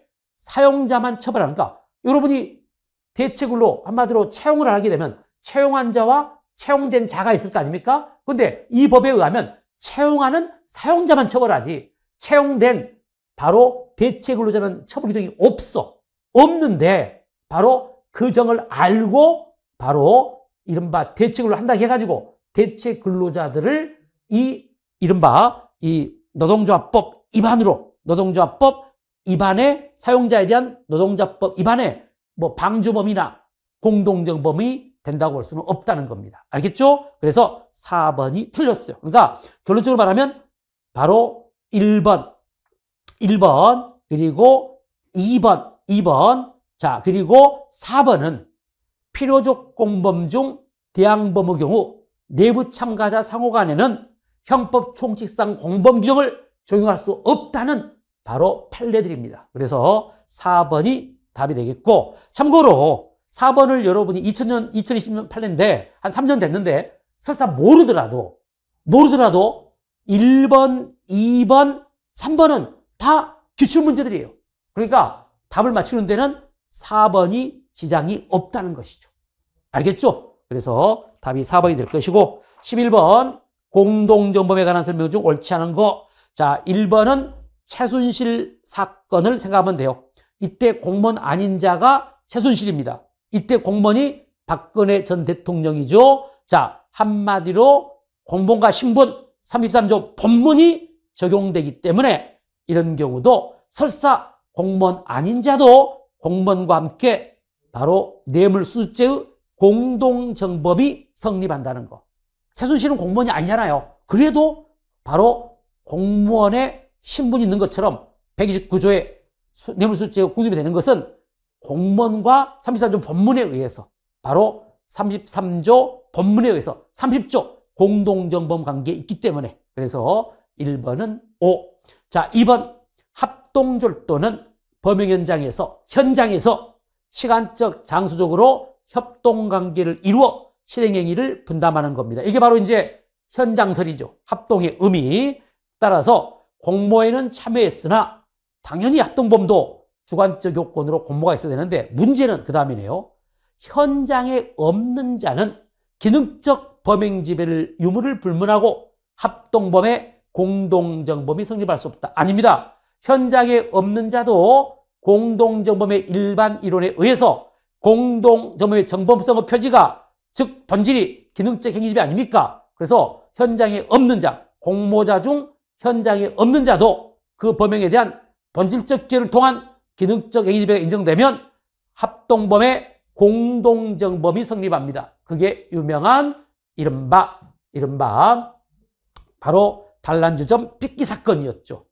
바로 우리 판례는 1998년부터 일관되게 지금까지 합동범의 공동정범을 인정합니다. 그래서 2번 틀렸어요. 기능적 범행 지배를 인정하게 되면 합동범의 공동정범이 성립합니다. 3번 공모관계 이탈. 여러분이 아시겠지만 실행에 착수 이전의 이탈과 실행에 착수 이후의 이탈이 있는데 특히 시험에 중요한 것은 바로 공모자 중 1인이 실행에 착수하기 전에 이탈한 경우가 중요해요. 실행에 착수의 이탈이 중요한 것은 공동정범 책임을 지지 않기 때문이죠. 그래서 자, 다른 공모자가 실행에 이르기 전에 키워드 이르기 전에 공모관계에서 이탈한 경우는 바로 공동정범 책임을 지지 않고요. 이때 이탈의 표시는 반드시 명시적임을 묘하지 않고 묵시적이라도 무방합니다. 약속 장소에 나가지 않는 거, 범행 장소에 가지 않는 것도 묵시적 이탈의 의사표시다. 자, 그리고 이제 4번. 여러분이 공모 공동정범을 우리 판례가 인정합니다. 그래서 문제는 공모구역이 인정된다고 해서 무조건 공모만 있으면 공모구역이 되는 게 아니라 그 정도가, 그 공모의 정도가 바로 4번에서 보는 것처럼 전체 범죄에서 차지하는 지위, 역할, 범죄의 경과에 대한 지배나 장악력 등을 종합해서 봤을 때 그 범행에 대한 본질적 기여를 통한 행위 기능적인 지배가 인정돼야만 비로소 공모 공동정범이 인정됩니다. 그래서 4번도 옳은 문장이죠. 답은 2번이 틀렸네요. 12번 재수론이 나오네요. 포괄일제에 대한 설명으로 옳은 것이 나와 있죠. 자, 1번. 자, 국가정보원 직원이 동일한 사안에 관한 일련의 직무집행 과정에서 키워드 단일하고 계속된 범위로 일정 기간 계속하여, 이게 키워드입니다. 저지른 직권남용 행위에 대해서 설령 그 상대방이 수인이라 하더라도 직권남용 권리행사 방해죄 포괄일제가 성립할 수 있다.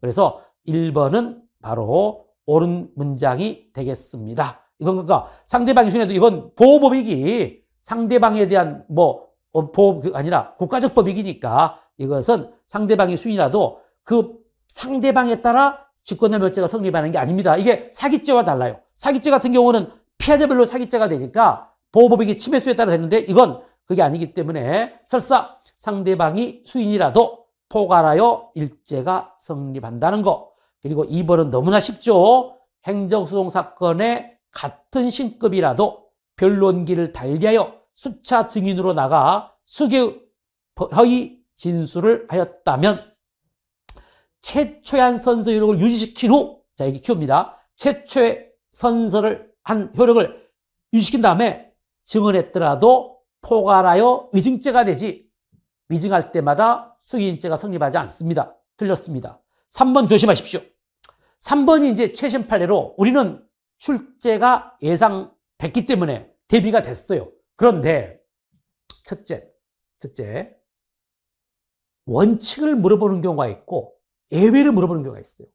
지금 우리 검찰직에는 바로 원칙을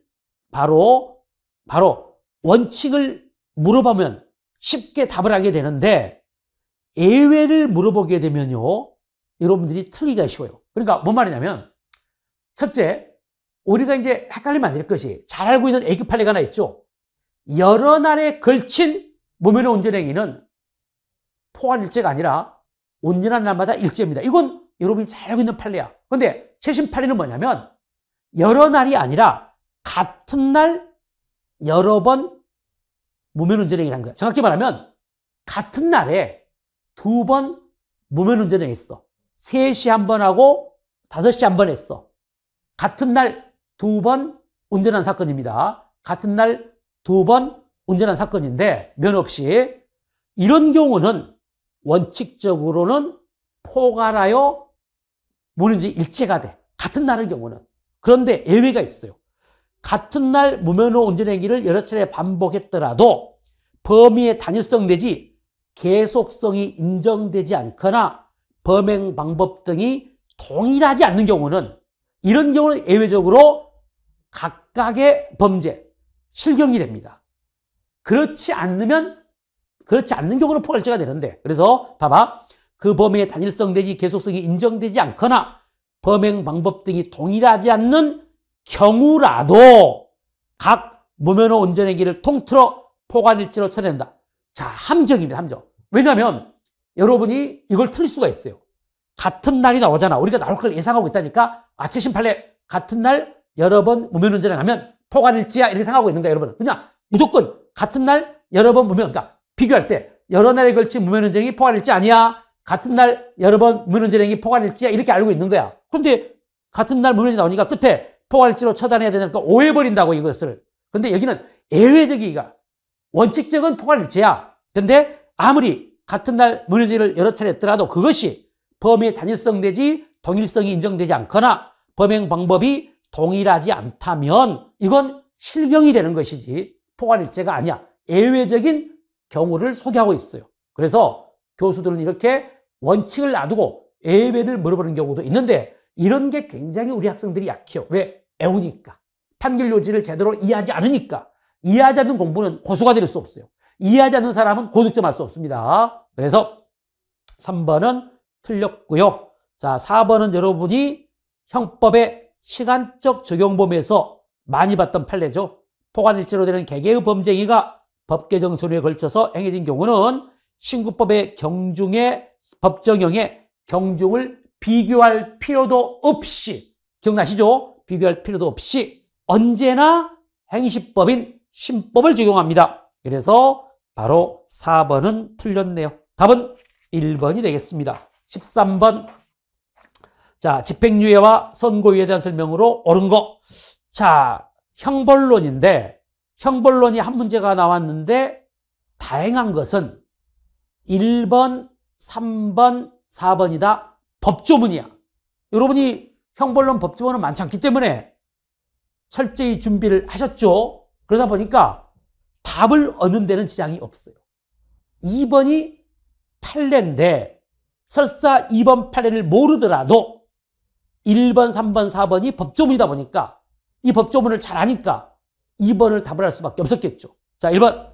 집행유예 선고를 받은 자가 유예기간 중 고의 또는 과실로, 이거 틀리면 안 됩니다. 집행유예 실효죠, 실효. 집행유예 실효 63조.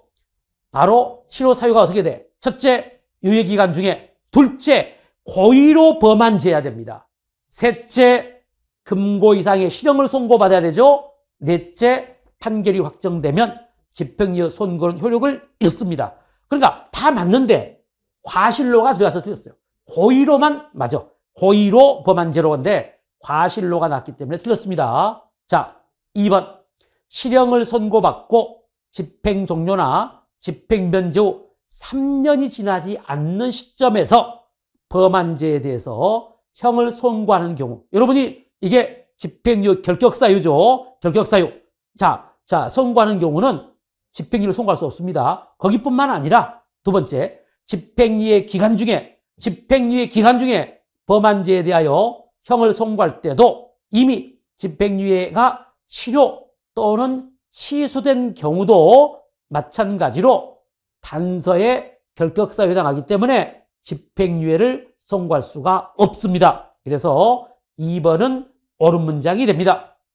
2번이 답이고요. 3번의 경우는 법조문입니다. 여러분도 아시겠지만 형의 선고를 유예하는 경우에 재범 방지를 하여 지도빈 언호가 필요할 때는 보호관찰을 받을 것을. 자, 여기서부터 들렸어요.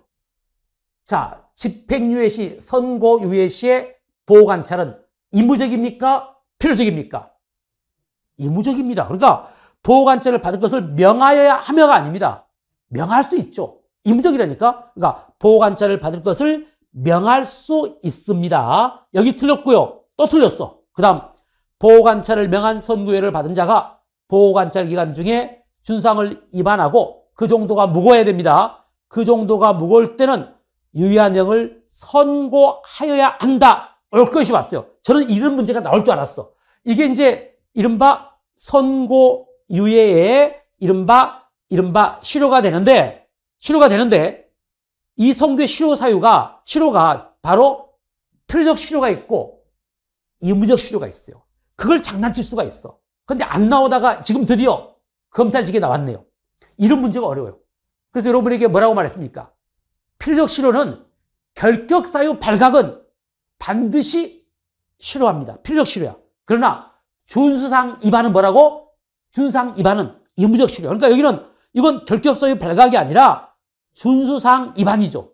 그러니까 뭐가 돼? 바로 유예한형을 선고해야 한다가 아니라 의무적 실효, 선고할 수 있다가 돼야 돼. 그러니까 여기는 두 개가 다 쓰는 것이 앞에 보호관찰은 의무적이니까 보호관찰을 받을 것을 명할 수 있고, 명해야 되는 게 아닙니다. 명할 수 있고, 또 준상 위반의 경우는 유예한형을 실효가 되는데 의무적 실효니까 유예한형을 선고할 수 있답니다. 그래서 3번은 틀렸습니다. 4번. 형의 선고 유예를 받은 자가 유예기간 중 자격정지 이상의 형해천 전과가 발견돼. 이건 바로 결격사유가 발각됐죠. 이건 필요적입니다. 그래서 이때는 유한형을 선고한답니다. 그래서 3번과 4번이 바로 둘 다 바로 선고의 실효인데 아까 말한 3번은 준상 위반은 의무적 실효고 4번 결격사유 발각은 필요적 실효니까 바로 3번과 4번은 다 틀렸죠. 답은 2번입니다.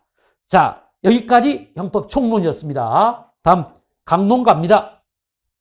대개 이제 우리 검찰직 시험은요. 제가 이제 각종 국가고시 기출문제를 분석해 보면 법원직 시험이나 경찰직 시험보다 총론은 좀 더 어렵고요. 강론이 더 쉬워요. 그러니까 강론은 문제 수도 적다 보니까 강론이 검찰직 시험은 좀 쉽게 나오는 편이야. 물론 여러분이 쉽다고 해서 그러면 대강대강 하자는 아니죠. 14번. 자, 1번 유기죄입니다. 사실혼 관계에 있는 경우에도 민법 규정의 취지 및 유기죄 보호법에게 비춰왔을 때 법률상 보호무의 존재를 긍정해. 이 판례입니다. 그러니까 우리 판례는 유기죄의 주체, 바로 자기의 바로 이른바 법률상 계약상 보호 의무가 있어야 되는데 이때 법률상 보호 의무에는 바로 사실혼 배우자에 대한 보호 의무도 법률상 보호의무로 인정합니다. 그래서 1번은 5가 되겠네요. 2번 법조 문제입니다. 자, 이런 문제가 어려워요. 우리 형법에는 중유기죄가 있어요. 그게 뭐냐? 유기죄를 지어 사람의 생명 또는 신체에 대한 위험을 발생하게 하게 되면 중유기죄가 되는데, 자, 여러분이 좀 정리할 거. 자, 정리할 게 뭐냐? 중자가 붙은 범죄에서 가장 여러분이 조심해야 될, 즉 독특한 중자가 붙은 범죄는 바로 중체포감금죄입니다. 왜냐하면 보통 중자가 붙으면요, 생명에 대한 위험 발생 또는 생명 또는 신체에 대한 위험 발생을 구속요건으로 하는 구체적 위험범입니다. 그런데 아까도 말했지만 이 중체포감금죄는 안 그래요. 그래서 시험에 잘 나와. 다시 말하면 중체포감금죄는 꼭 구속요건을 알아두십시오. 시험에 잘 나오니까. 사람을 체포 감금하여 가혹한 행위를 한 자입니다. 가혹한 행위가 구속요건이지 생명이나 또는 신체에 대한 위험 발생과 전혀 관계가 없어요. 이 점 시험에 잘 나옵니다. 두 번째, 자, 얘기가 나왔는데 두 번째는 이제 또 조심할 것이 중자가 붙은 나머지 범죄들은 바로 생명에 대한 위험 발생입니다. 그러니까 바로 중상해죄도 그렇고 바로 중유기죄도 그렇고 바로 생명에 대한 위험 발생인데 유일하게 생명 또는 신체에 대한 위험 발생은 이게 중손괴죄야. 그러니까 중손괴죄만 유일하게 생명 또는 신체에 대한 위험 발생이야. 이걸 꼭 알아두십시오. 근데 이게 낫더라니까. 그러니까 중손괴죄는 생명 또는 신체에 대한 위험 발생이고 이것 빼고는 다 생명에 대한 위험 발생이야. 그러니까 지금 보고자 하는 중유기죄도 뭔만이야? 생명에 대한 위험 발생만입니다. 그래서 여기는 신체가 들어가서 틀린 거야.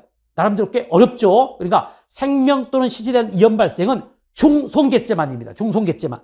알겠죠? 그래서 유일하게 중손괴죄만 생명 또는 신체에 대한 위험 발생이다. 이렇게 알아두시기 바랍니다. 그리고 이제 3번은 여러분이 이제 공부했던 이른바 그 유기치사죄가 인정되는 이른바 바로 저체온증 사망사건 기억나시죠? 술집 주인 바로 치사사건이라고 할 수 있죠. 자, 한마디로 술집 주인도 계약상 의무가 있다고 봤죠. 유기죄의 계약상 의무는 계약이 기한 주된 부조의무뿐만 아니라 계약 목적을 달성하기 위한 상대방의 생명 신체의 주의와 배려를 한다는 부수무로서의 민사적 부조의무 내지 보호의무를 배제하는 건 아니다. 그러니까 한마디로 주된 보호의무뿐만 아니라 계약 목적 달성을 위한 부수적 의무도 유기죄의 계약상부에 해당하기 때문에 술집 주인이 술만 먹고 맨날 바로 추운 술집에서 술만 먹고 있는 사람을 그대로 방치하고 퇴근해가지고 새벽에 보니까 얼어 죽었더라. 저출증으로 사망했더라. 이때 우리 판례는 계약상 보험을 인정해서 유기치사죄를 인정했던 술집 주인 치사 사건입니다. 그래서 3번은 O가 될 것이고 4번 자 유기치상죄는 결과적 가중범위죠. 따라서 유기행위와 피해자의 사상이라는 결과 사이에 3자의 행위가 일부 기여했다고 하더라도 유기행위로 초래한 위험이 사상이라는 결과로 현실화된 경우라면 상당 인과관계를 인정할 수 있다. 그러니까 결과적 가중범은 기본범죄와 중간결과 사이에 인과관계가 있어야 되는데 우리 판례는 그 인과관계가 상당 인과관계임을 요하고요. 이때 상당 인과관계가 인정 여부를 판단할 때 기억나시죠? 제3자의 바로 행위가 바로 이른바 그 원인에 기여를 했더라도 인과관계를 인정해요. 대표적으로 우리가 공부했던 이른바 수술지연 사건, 의사의 수술지연 사건은 제3자의 과실이 개입된 경우도 상당 인과관계를 인정했다는 판례였죠. 그래서 4번은 이게 이제 세월호 사건인데 옳은 문장이 되겠습니다. 그래서 답은 2번이 되겠습니다. 15번. 자, 여러분이 강론에서는 가장 어렵다고 하는 범죄, 이른바 횡령과 배임의 죄인데 지금 15번은 최근에 굉장히 중요한 A급 판례, 최신 판례가 3번에 소개되고 있어요. 이 3번도 뭐 여러분이 출제 초 A급 판례고 뭐 지금 이번 3월달 시험 대비한 분들은 다 준비가 돼 있어요. 이른바 채권 양도 후 추심 사건이죠. 그래서 3번이 또 그게 답이 됐네요. 그러니까 출제는 잘한 것 같아요. 왜? 3번이 가장 중요한 판례인데 3번을 답으로 안 하면 안 되겠죠. 1번. 자, 횡령죄는 타인의 재물을 보관한 자가 바로 타인의 재물을 횡령하거나 반환을 거부할 때 성립하는 범죄인데 이때 반환 거부는 단순히 반환을 거부한다고 해서 무조건 횡령죄가 되는 게 아니라 반환 거부의 이유 및 주관적 의사 등을 종합했을 때 그 반환 거부 행위가 횡령 행위와 같다고 평가할 수 있어야 돼요. 따라서 반환의 거부에 정당한 사유가 있어버리면 횡령죄가 될 수가 없죠. 그래서 1번은 O가 되겠습니다. 자, 2번 판례는 바로 이중저당 사건인데 예전에는 2020년 전에는 이중저당도 배임죄였죠. 그런데 판례가 바뀌었습니다. 저당권 설정 계약에 따라 채권자에게 저당권 설정 의무를 부담하는 채무자가 제3자에게 먼저 담보물에 관한 저당권을 설정하거나 담보물을 양도하는 등으로 채권자 채권 실현에 위험을 초래했더라도 이때 채무자는 채권자에 대한 이른바 바로 타인의 사무처리자가 아니기 때문에 배임죄 주체가 안 되기 때문에 배임죄가 안 돼. 넓게 말하면 이겁니다. 여러분 쉽게 말하면 금전 채권 채무 관계에서 채무자는 채권자에 대한 타인의 사무처리자가 아니기 때문에 채무자는 채권자에 대한 절대로 배임죄가 될 수가 없어요. 이 점. 그리고 이제 또 좀 더 디테일하게 말하면 자, 한마디로 저당권의 경우, 그러니까 이른바 금전 채권 채무 관계에서 채무자가 채권자에 대해서 담보물 제공 의무, 담보물을 제공할 의무라든지 또 담보물을 제공했을 때 담보물 바로 유지할 의무 등은 다 자신의 사무이기 때문에 타인의 사무가 아니기 때문에 약속을 위반하여 약정을 위반하여 담보물을 제공하지 않거나 또는 담보물을 현상대로 유지하지 않더라도 배임죄는 안 됩니다. 그래서 넓게 말하면 금전 채권 채무 관계에서 채무자는 배임죄의 주체가 안 된다. 이렇게 알면 돼. 그래서 2번 배임죄 성립할 수 없으니까 5가 됩니다. 3번. 이게 이제 이른바 최근에 판례가 바뀐 전압일체 판결이죠. 2022년 6월이기 때문에 출제 초 A급이었고 우리는 이걸 이미 예상을 했어요. 그러니까 2020년 6월 전에는 채권을 추심한 다음에 그러니까 채권을 양도한 양도인이 이른바 채권 양도 통지 사실을 제3채무자에게 자신의 채무자에게 통지하지 않고 바로 채권을 추심하여 수령한 금전은 자기의 재물이 아니라 채권 양수인의 재물이기 때문에 이때 채권 양도인은 채권 양수인의 재물을 보관한 자가 됐어. 횡령의 주체가 됐어. 그래서 이 돈을 동생에게 빌려줘 버리면 횡령죄가 됐습니다. 그런데 판례가 변경이 됐어요. 아니다. 채권 양도 계약에 의해서 채권을 양도했더라도 그리고 이제 채권 양도하면 이제 바로 채권 양도 사실을 채무자에게 통지해야 되는데 통지하기 전에 채권 양도인이 채무자에게 채권을 추심합니다. 그리고 수령한 금전, 채권을 추심하여 수령한 금전은 결론입니다. 이걸 우리 판례가 2022년에 입장을 바꿨어요. 여전히 채권 양도인의 재물로 봅니다. 채권 양도인의 소리를 봐. 그러니까 채권 양도 입장에서는 이 추심한 금전이 자기 재물이야. 그러니까 타인의 재물을 보관한 자가 아니잖아.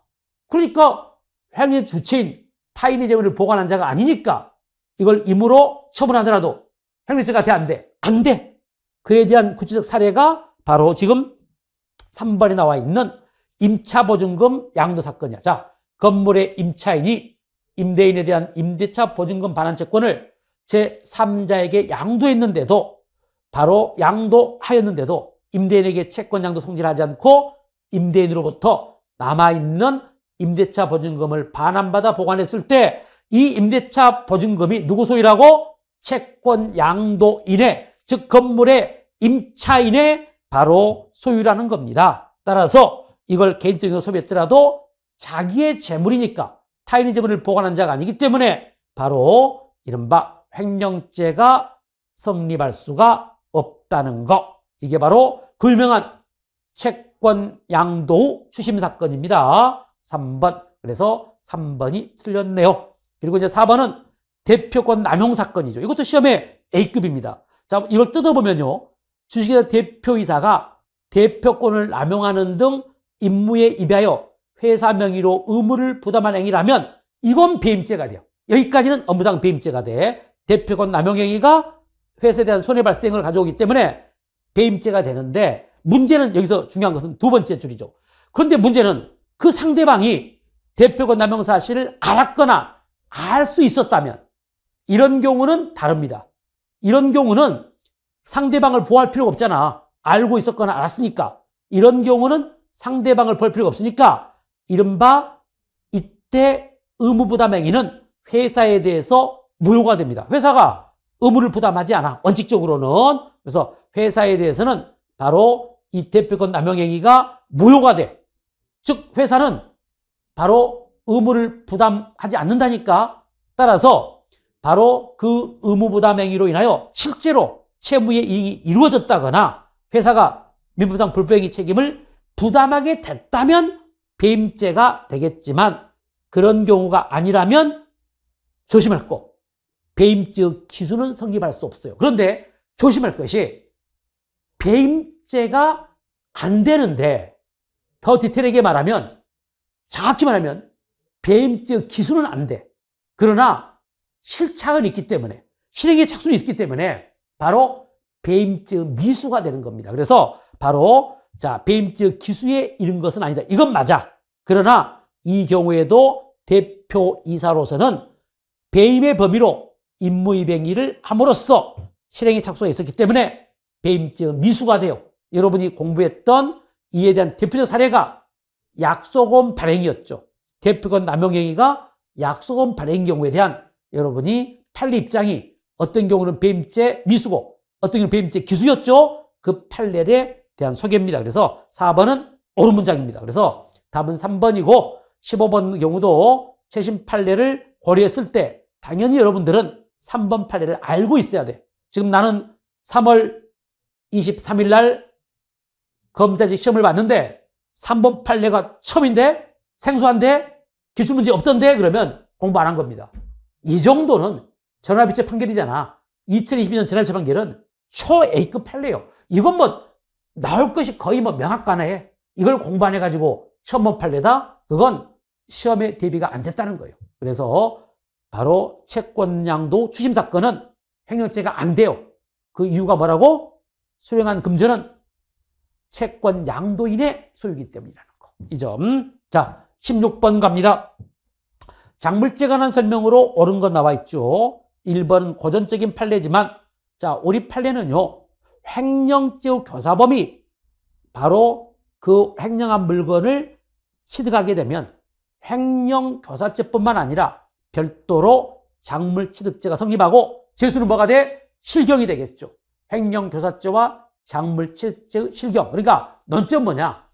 본범의 공동정범, 즉 본범의 정범은 작물죄 주체가 될 수 없지만 교사범, 방조범처럼 본범의 공범은 작물죄 주체가 될 수 있다는 겁니다. 그래서 1번 O, 2번, 자, 여러분이 이 판례도 A급 판례였죠?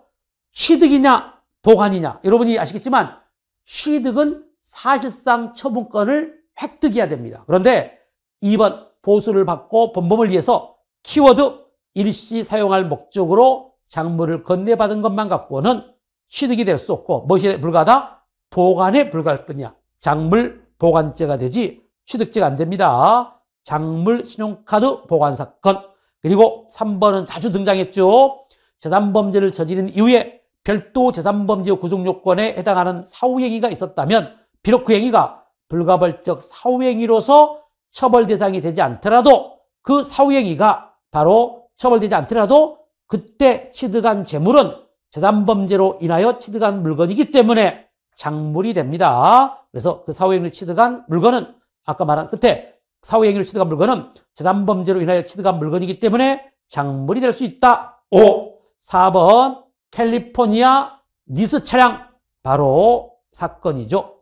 캘리포니아 리스 차량 횡령 사건인데 작물죄에 있어서 본범의 국적, 주소, 물건 소재지, 행위지 등이 외국과 관련돼 있어 그 행위에 대해서 우리 형법이 적용되지 않는 경우에도 작물에 해당 여부는 즉 한마디로 재산범죄로 인해 영득한 재물인데 재산범죄에 해당 여부는 바로 이른바 본범 행위에 대한 법적 평가는 우리 형법을 기준으로 판단합니다. 우리 형법, 그러니까 한마디로 국제사법이 아니라 우리 형법을 기준으로 판단하기 때문에 4번은 틀렸습니다. 이게 주로 사례로 잘 나오죠. 캘리포니아 리스 차량을 횡령했을 때 우리 형법에 가면 이게 횡령죄가 되니까 횡령으로 영득한 재물도 작물이다. 이렇게 여러분이 공부를 하셨을 겁니다. 답은 4번이네요. 17번.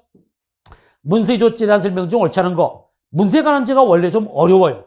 사직법에서 가장 여러분이 어려워하는 범죄가 문서에 관한 죄인데 17번의 경우는 심플하게 출제가 돼서 이것도 좀 이번 시험이 검찰직 시험이 쉽게 난도가 좀 낮다고 평가할 수 있는 요인 중에 하나가 문서에 관한 죄를 굉장히 평범하게 출제를 했어요. 자, 옳지 않은 것인데 1번이 바로 답이 돼버렸어. 문서작성 권한의 이임을 받은 자가. 자, 문서작성 권한을 이임받았는데 조심할 거. 위임받은 범위 내에서 이를 남용하여. 자, 남용은요, 권한 범위 내입니다. 그러니까 권한 범위 내이기 때문에 바로 그 타인 명의로 문서를 작성할 권한이 있으니까 이것은 위조가 될 수 없는 거예요. 만약에 문서작성 권한을 이임받았더라도 그 위임된 권한 범위를 초월하여, 구별할 개념이 초월이죠. 초월하여 문서를 작성했다면 이건 권한 바뀌니까 위조가 되지만 권한 범위 내에서 남용을 했다면, 남용은 권한 범위 내니까 바로 권한이 있으니까 권한이 없는 자의 행위인 위조가 될 수가 없죠. 그래서 1번 삼위조처 성립하지 않습니다. 남용이 키워드고 성립하지 않으니까 답 1번이야. 이거는 여러분이 많이 봤죠? 자, 2번 키워드는 연명의로죠. 논점이 두 가지예요. 2번 문서 위조죄의 재수는 바로 문서의 작성 명인의 수지 문서의 수가 아니야. 이게 유가증권 위조죄와 달라요. 유가증권 위조죄의 재수 결정은 유가증권의 수입니다. 착각하면 안 됩니다. 그러나 문서 위조 변조죄의 재수 결정은 문서의 수가 아니라 작성 명인의 수입니다. 따라서 바로 2인 이상이니까 일단 이건 수재가 됩니다. 그런데 여기 보니까 연명으로가 돼 있어. 여러분이 할까? 한 장에다가 한 장의 종이에 한 장의 문서에 또는 연명으로 이러면 상상적 경합이 되는 거야. 그래서 연명으로가 키워드고 이건 수개의 문서조죄의 상상적 경합이다. 그리고 3번 명인을 기망하여 명인을 기망해가지고 명인으로 하여금 문을 작성하게 했더라도 이것은 기망자는 명인을 이용하여 서명 날인자 의사에 관한 문서를 작성했기 때문에 사문서 위조가 됩니다. 종중 회의록 위조한 경우죠. 그런데 더 정확히 말하면 사문서 위조죄의 간접정범이 되는 거야. 그래서 3번은 맞는 말이고 4번 문서 명인이 이미 사망하였는데도 문서 명인이 생존하고 있다는 점이 문서의 중요한 내용을 이루거나 그 점을 전제로 문서가 작성되었다면 그러한 내용의 문서에 관해서 사망한 명의자의 승낙이 추정된다는 이유로 사문서 위조죄의 성립을 부정할 수는 없어. 이건 사문서죄가 성립해. 바로 인감증명 임장 위조 사건이죠.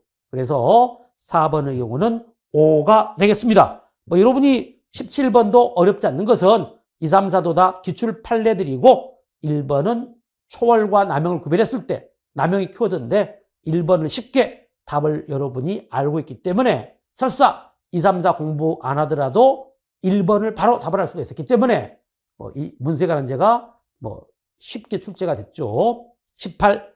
뇌물죄에 관한 설명으로 옳은 것만 고르면 자 기억, 니은, 디귿, 리을도 다 기출 판례들입니다. 그래서 대개 보면은 우리가 이제 검찰직 시험에서 형법 강론이 좀 쉽다는 것은 왜냐면은 첫째 기출 문제, 총론은 막 교수들이 자기들이 문제를 좀 만들어서 내는 경우가 강한데 강론은 기출 지문들을 많이 출제를 해요. 그리고 이제 플러스 알파로 최신 판례 정도만 정리하시면 강론은 충분히 커버가 됩니다. 그래서 쉬워요. 자, 그래서 다 기억, 니은, 디귿 다 이걸 봤던 거야. 여러분이 기억의 경우는 성적 욕구의 충족도 뇌물입니다. 동부지청 성추문 검사 사건이죠. 그러니까 성추문 동부지청 검사 사건 생활을 떠들썩하게 했던 절도 피의자를 검사실이나 왕십리에 있는 여관으로 유인해 가지고 바로 간음한 경우 성추문 검사 사건입니다. 그래서 이걸 뇌물수죄가 성립한다는 거. 기억 5. 이 니은도 자주 나왔죠. 법령에 기한 임명권자에 의하여 임용되어 공무에 종사해온 사람이 나중에 임용 결격자였음이 밝혀져 당초 임용행위가 무효인 경우라도 그가 임용행위라는 외관을 갖추어 키워드 임용행위라는 외관을 갖춰가지고 실제로 공무를 수행하고 있었다면 바로 공무원으로 봐가지고 직무에 관해서 대가성 있는 책무를 쓰면 뇌물수죄가 성립합니다. 니은 X. 자, 디귿 판례 이름 부풀린 횡령금 사건. 판례 이름 이게 시험에 종종 나오니까 판례 이름을 부풀린 횡령금 사건이라고 알아두셔가지고 이건 뇌물이 아니라 횡령금이라는 거예요. 그래서 수의계약을 체결하는 공무원이 해당 공사업자가 적정한 금액 이상으로 계약 금액을 부풀려서 계약하고 법인 금액을 자신이 되돌려 받기로 사전에 약정한 다음 그에 따라 수수한 돈은 횡령금이지 뇌물이 아닙니다. 따라서 이것은 5가 될 것이고 1번 130조의 제3자 뇌물 제공죄에 있어서 제3자 뇌물죄는 부정한 청탁을 요건으로 합니다. 부정한 청탁을 구성한 범죄가 배임수재죄와 제3자 뇌물 제공죄인데 이때 제3자 뇌물 제공죄에서 부정한 청탁은 묵시적 의사표시에 의한 청탁도 부정한 청탁이 될 수 있어요. 그런데 묵시적 의사표시에 의한 청탁이 부정한 청탁이 되기 위해서는요. 바로 당사 사이에 청탁에 대한 공통인식 없이 막연히 선차여 줄 것이라는 기대로 금품을 제공한 경우는 이건 묵시적 의사표시에 의한 부정한 청탁이 아닙니다. 즉 묵시적 의사표시에 의한 청탁이 인정되려면 청탁의 대상이 되는 직무집행의 내용과 제3자에게 제공되는 금품이 그 직무집행에 대한 대가라는 점에 대해서 대가성이 있으면 돼야 되니까 뇌물은 대가성을 요하니까 그 직무집행에 대한 대가라는 점에 대해서 당사 사이에 공통의 인식이나 양해가 있어야 됩니다. 그렇지 그것 없이 단순히 막연히 선차여 줄 것이라는 기대만 가지고는 부정한 청탁이 아니라는 거. 그래서 니을은 X. 결론적으로 옳은 것은 2개가 되겠죠. 기억과 대긋 1번이 됩니다. 그러니까 검찰직 시험은 이게 좋아요. 만약 이게 경찰 시험처럼, 경찰 시험은 캐스팅을 물어본다니까, 뇌물죄에 관한 설명으로 옳은 것은 모두 몇 개인가, 이렇게 출제되는 것하고 옳은 것만 모두 고르면 이것하고는 득점할 때 훨씬 이 출제, 조합선택형이 훨씬 용이합니다. 그러니까 이것도 난도를 다운시키는 거야. 만약 이게 박스 문제인데 개선특경이었다 그러면 난도가 올라가죠. 어렵죠. 그래서 검찰직 시험이 바로 아까 말한 강론이 쉬운 이유가 이거야. 좀 어렵게 하려면 이것을 개선특으로 바꿔야 돼. 옳은 것은 모두 몇 개인가. 그런데 그 검찰직은 개선특이 안 나옵니다. 앞으로도 그럴 거예요. 그래서 조금 박스가 나오더라도 겁먹을 필요는 없다는 거. 오히려 답고리가 쉬워. 조합선택형은. 다음 19번. 신용카드 관련 범죄를 모아봤네요. 자, 여러분이 1번과 3번을 비교하셔야 돼. 이것도 뭐 기출문제니까 타인의 명의를 모용하여 발급받은 신용카드의 번호와 비번을 이용하여, 자, 키워드 ARS 전화 서비스나 인터넷 뱅킹을 통해서 신용대출을 받으면 컴사가 됩니다. 컴사가. 자, 그러나 이와 반대로 3번 타인의 명의를 모용하여 신용카드를 발급받은 다음에 그 신용카드로 현금 자동 지급기에서 현금을 인출하게 되면 그 현금에 대한 절도죄가 됩니다. 그래서 바로 이른바 1번, 3번은 다 옳은 문장이죠. 2번은 재수, 여기는 자기명의 카드입니다. 자기명의 신용카드. 대금 결제사와 능력도 없으면서 카드사를 기망해가지고 신용카드를 발급받은 다음에 이를 사용했다면 이는 피해자인 카드회사의 기망당한 의사표시에 따른 카드 발급에 터잡아 이루어지는 사기죄의 포괄일죄가 됩니다. 그래서 2번도 옳은 문장이고 4번 여러분이 19번은 틀리면 안 되죠. 왜? 19번은 왜 틀리면 안 되느냐? 너무너무 중요한 판례야. 현금 초과 인출 사건이죠. 현금 초과 인출 컴사 사건입니다. 그러니까 예금주인 현금카드 소유자로부터 일정한 금액의 현금을 인출하라는 부탁을 받고 위임된 범위를 초과하는 현금을 인출했다면 첫째, 이게 죄명이 절도가 아니라 컴사야. 현금 초과 인출 컴사 사건입니다. 컴사, 절도가 아니라는 거. 또 하나 중요한 것은 그때 컴사로 인한 이득액은 이른바 차액 상당의 현금에 대한 바로 컴사가 됩니다. 그러니까 우리 판례에 의하면 2만 원 찾아오라고 했더니 5만 원 인출해서 3만 원 삥땅한 사건 아닙니까? 컴사가 되고 3만 원에 대한 컴사가 된다는 거. 알겠죠? 그래서 4번이 틀렸습니다. 뭐 여러분이 원래 정확히 말하면 4번은 신용카드가 아니라 현금카드입니다. 그런데 이제 바로 신용카드 등 관련 범죄로 해가 정확하겠죠? 자, 마지막 문제로 갑니다. 손괴죄. 손괴죄에서 기억은 손괴죄가 아니라 원래 특수술도 재당여부인데 특수술도가 330조 1항이 바로 야간 손괴 침입 절도입니다. 다른 말로 손괴 후 야주절이야. 그러니까 구성요건이 야간에 건조물의 일부를 손괴하고 주거에 침입하여 절도라는 것인데 이때 손괴 때문에 문제가 되는 거야. 그런데 손괴는 물질적 훼손행위를 말하기 때문에 음식점의 방충망을 또 창문을 떼어내는 것은 물질 훼손행위가 아니니까 손괴가 아니다? 아니야. 그러니까 이건 이른바 330조 1항 특수술도가 될 수 없죠. 손괴 후 야주이 될 수 없어. 손괴가 아니니까. 이건 떼어내기. 만약 창문을 깨뜨리고 들어갔으면 영락없이 바로 특수술도가 됐겠죠. 그래서 기억은 키워드가 바로 창문과 방충망을 창틀에서 분리했다는 거야. 분리 밑에 손괴 X. 그래서 이건 이른바 특수술도가 성립하지 않으니까 기억은 X죠. 자, 두 번째 니은 문서 손괴죄죠.